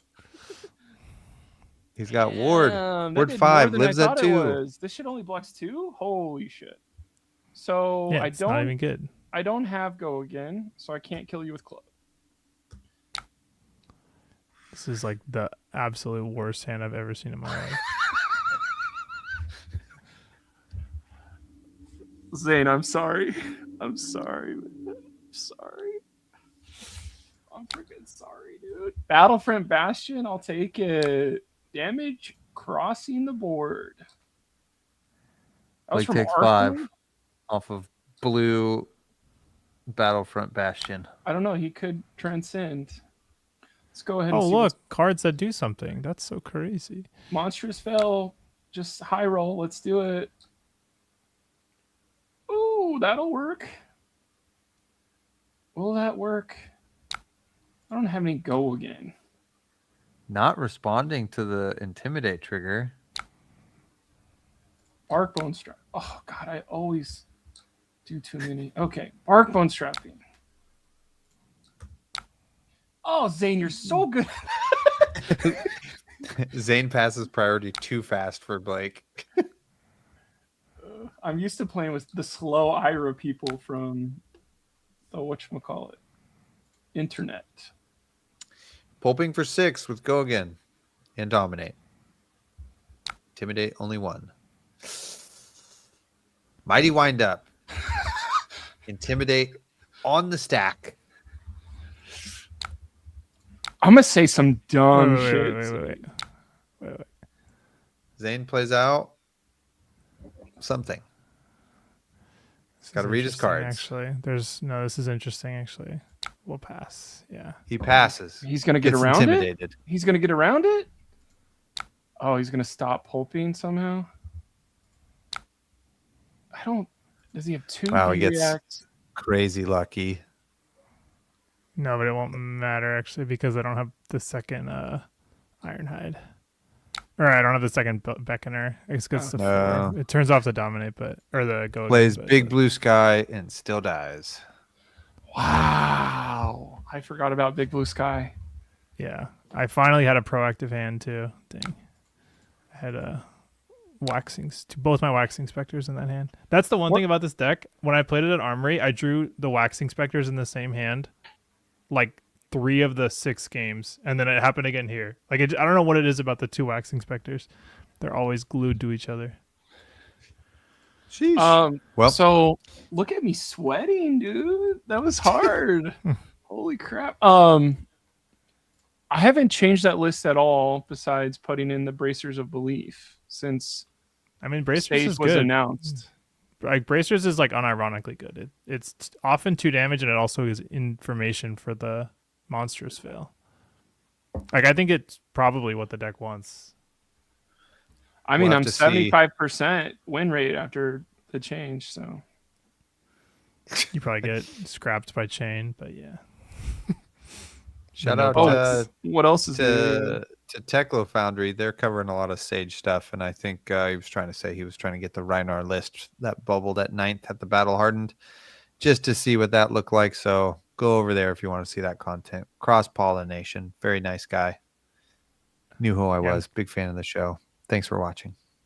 I'm curious about the there's an Oldham that did well too. Probably didn't Unless- play somebody like me then. If they were getting It's- intimidated it was- 5 times. It was a very proactive Oldham. It was like pummels and like the suspense auras and stuff. Love that. I have Off- one question meta for pick. you, Zane, real quick. After Yes, playing sir. that against that deck 4 times, is it tilting to play against?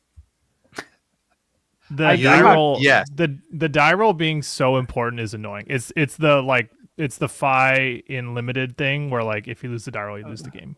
Like Every time I beat you, I went first. Every time I lost, you went first. Uh, I quad intimidated, I think 3 times.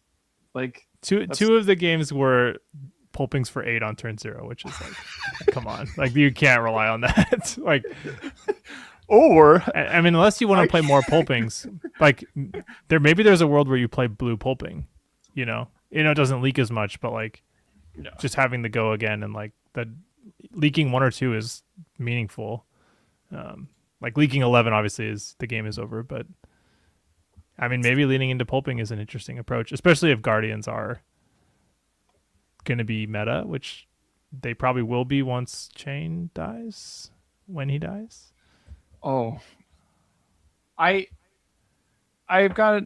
I know we have like 37 seconds left tops, but like I have a lot of thoughts of Taylor. Did you enjoy playing a Sage tournament, or did it? You said it soured you a little bit, or but I'm putting words in your mouth. What was the exact thought process? Okay, so I loved playing it. It was super fun.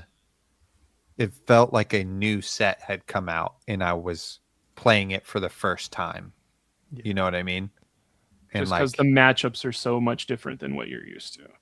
yeah, and it just is like new. It just was great to learn so much, The cards are different. Like you're using cards you don't normally. Yeah, in like the heuristics and the way you play is different, especially on Icelander. Like against all of my Guardian opponents, I realized like I don't need to play for a blue from my arsenal.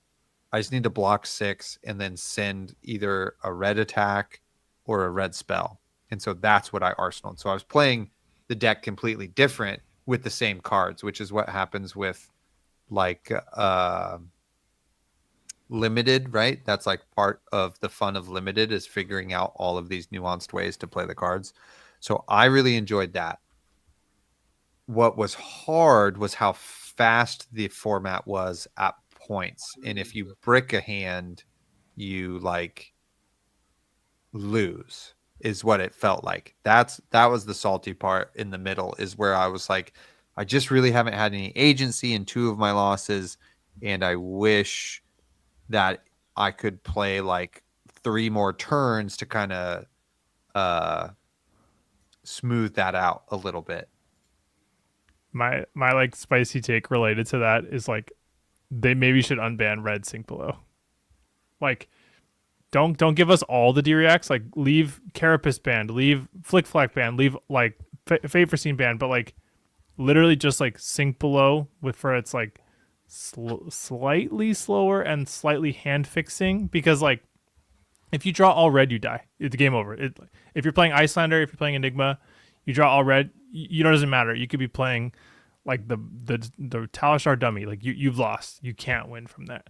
Like, and I think like a sync below to just filter a red, or like a card that's similar to sync, even if it's a 0 for 3 that syncs, like maybe that's what it is. Maybe we get the 0 to 50 equivalent of sync below, where it's a 0 for 3 that lets you do the hand filtering. But I think like that would be massive, because like when you draw all reds as a deck that cares about blues, it's like there's literally nothing you can do. Like the game is just over. Yeah, especially against a aggressive deck. You know what I mean? So this deck for Rhinar can only exist because there's no D-reacts. I don't know if that's true, because the sync below, it doesn't matter if you're leaking 11 turn 0. Like, it like maybe it makes the game go 1 turn longer, but it's like it doesn't. You know what I mean? Like it's not like they're gonna have it in Arsenal turn 0. That's not how the game works. I just can't play Barraging Beatdown unless I quad intimidate you if you have a D-react, because if there's a sync below there, I lose like I lose like 4 cards of value. I played 9 barraging Rhinar. I understand the power of the D-reacts. Like, I also think I'm trying not to get too deep into the format because Compendium has to come out for me to have final kind of say about it. So with that being said too, it's like a lot of like the format is pretty fun already. Like a lot of hopes are riding on this next set, which they've done a bunch of times and hasn't paid off fully, right? Like, I don't say a bunch. I would say twice in my memory. Like, Bright Lights was a big swing. Pretty lukewarm.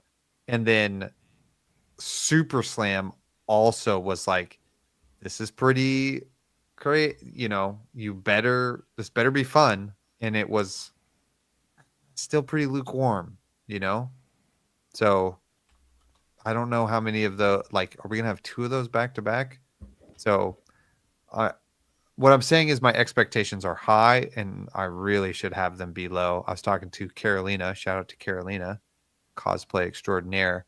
And she was like, don't have any expectations. This is going to be the worst set of all time.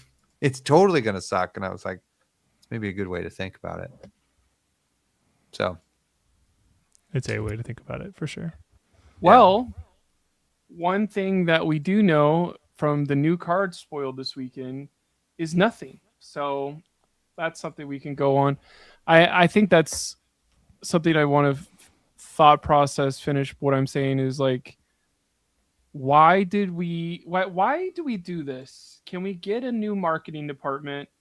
I know I may be disappointing somebody by saying that, but I need you to give a shit about my money in like the end of the year when people are buying stuff. December is you can buy stuff at Christmas. The only product available is an armory thing. Like, okay, cool.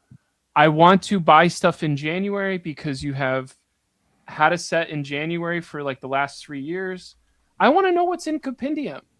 I want to get excited about it. I want to pre-order it. I want to, okay, world premiere. You guys really care about this. World premiere affects 400 to 600 people, maybe more if you have it in a major city, like one of the 10 major cities in the it's world. Way more because we also have Calling San Diego coming up on release weekend. Shout out to Zane. I think what Blake is saying though is like the reason that they're not teasing the spoilers sooner is kind of because they like want to make the release weekend this like all exciting crazy thing, but like it's not. It's the commons and rares need to come out sooner than they do. January 31st.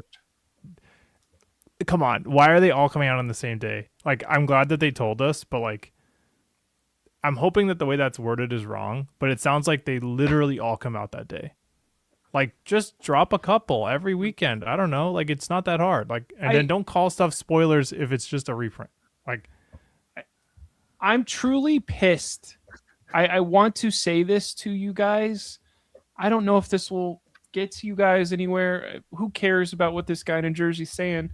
But you can keep our attention the whole Christmas time. You're up against other trading card games now. Literally, some of your best, most enfranchised players are like, what is Riftbound doing? This is the time where you need to be on not your best behavior, but your best behavior and have a solid thought process of how you're going to get people to buy Compendium. If your solid thought process about buying stuff from Compendium, you announced it November 12th. Compendium's not coming out till Valentine's Day. November, December, January, February. That's November. Okay, November to December, December to January, January. 3 months. And you're like, oh, we'll tell you everything January 31st. So that's 3 months of nothing going on. Hey, by the way, all the legendary reprints are going to be in there. I think what sucks about that, I'm excited the game is going to be cheaper for people. That is important. But I have all of those cards that I wanted from those. I don't have a Balance of Justice because it was too expensive. I haven't played Balance of Justice in any of my lists because I don't have one. And I know that's not how a lot of people deal with the game. A lot of people will be like, I'll spend $200 on the card. I haven't done that for Balance of Justice. I got a Crown of Providence in my packs of Uprising. So I play Crown of Providence instead. I know that maybe some other people like, I had to buy a Crown of Providence. It's a big pain in the ass. This is, okay, we have Balance of Justice and Crown of Providence. This is going to make sense in a second. But all of that stuff is decisions that we've already made in the past this doesn't make me excited for the new product because it's literally not new product. They're reprints that I've already made decisions on, and maybe the most cool decision for me is the balance of justices that currently exist could maybe get under $100 because people will want the new ones. However, looking at the new versions of these cards, I don't find them visually appealing. And I also find that they're breaking kind of the brand of Flesh and Blood. Of they don't look like Flesh and Blood cards. So it's like diluting the brand a little bit of when you show this card off, I just won this legendary card from Compendium. I think every time I see these cards, it's going to be a split second like, why are you playing a Hearthstone card, which is a thing that everybody has kind of said, or kind of a, hey, is this a proxy card? And instead of it doesn't have the iconic border, it doesn't have like all the things you're used to seeing. And now, if you're somebody that got like a gold foil of the old one, I don't think you were ever in your mind thinking, I guess they do have a thought process if we can do alternate art, but if one of these become the iconic, like you thought the Balance of Justice girl was cool last time, she's so much cooler this time. Like, and I think that's something that's frustrated me. This is the last sentence, I promise. I like the old art. I like the old Command and Conquer. The guy with the swords doesn't really work for me because I like the old one.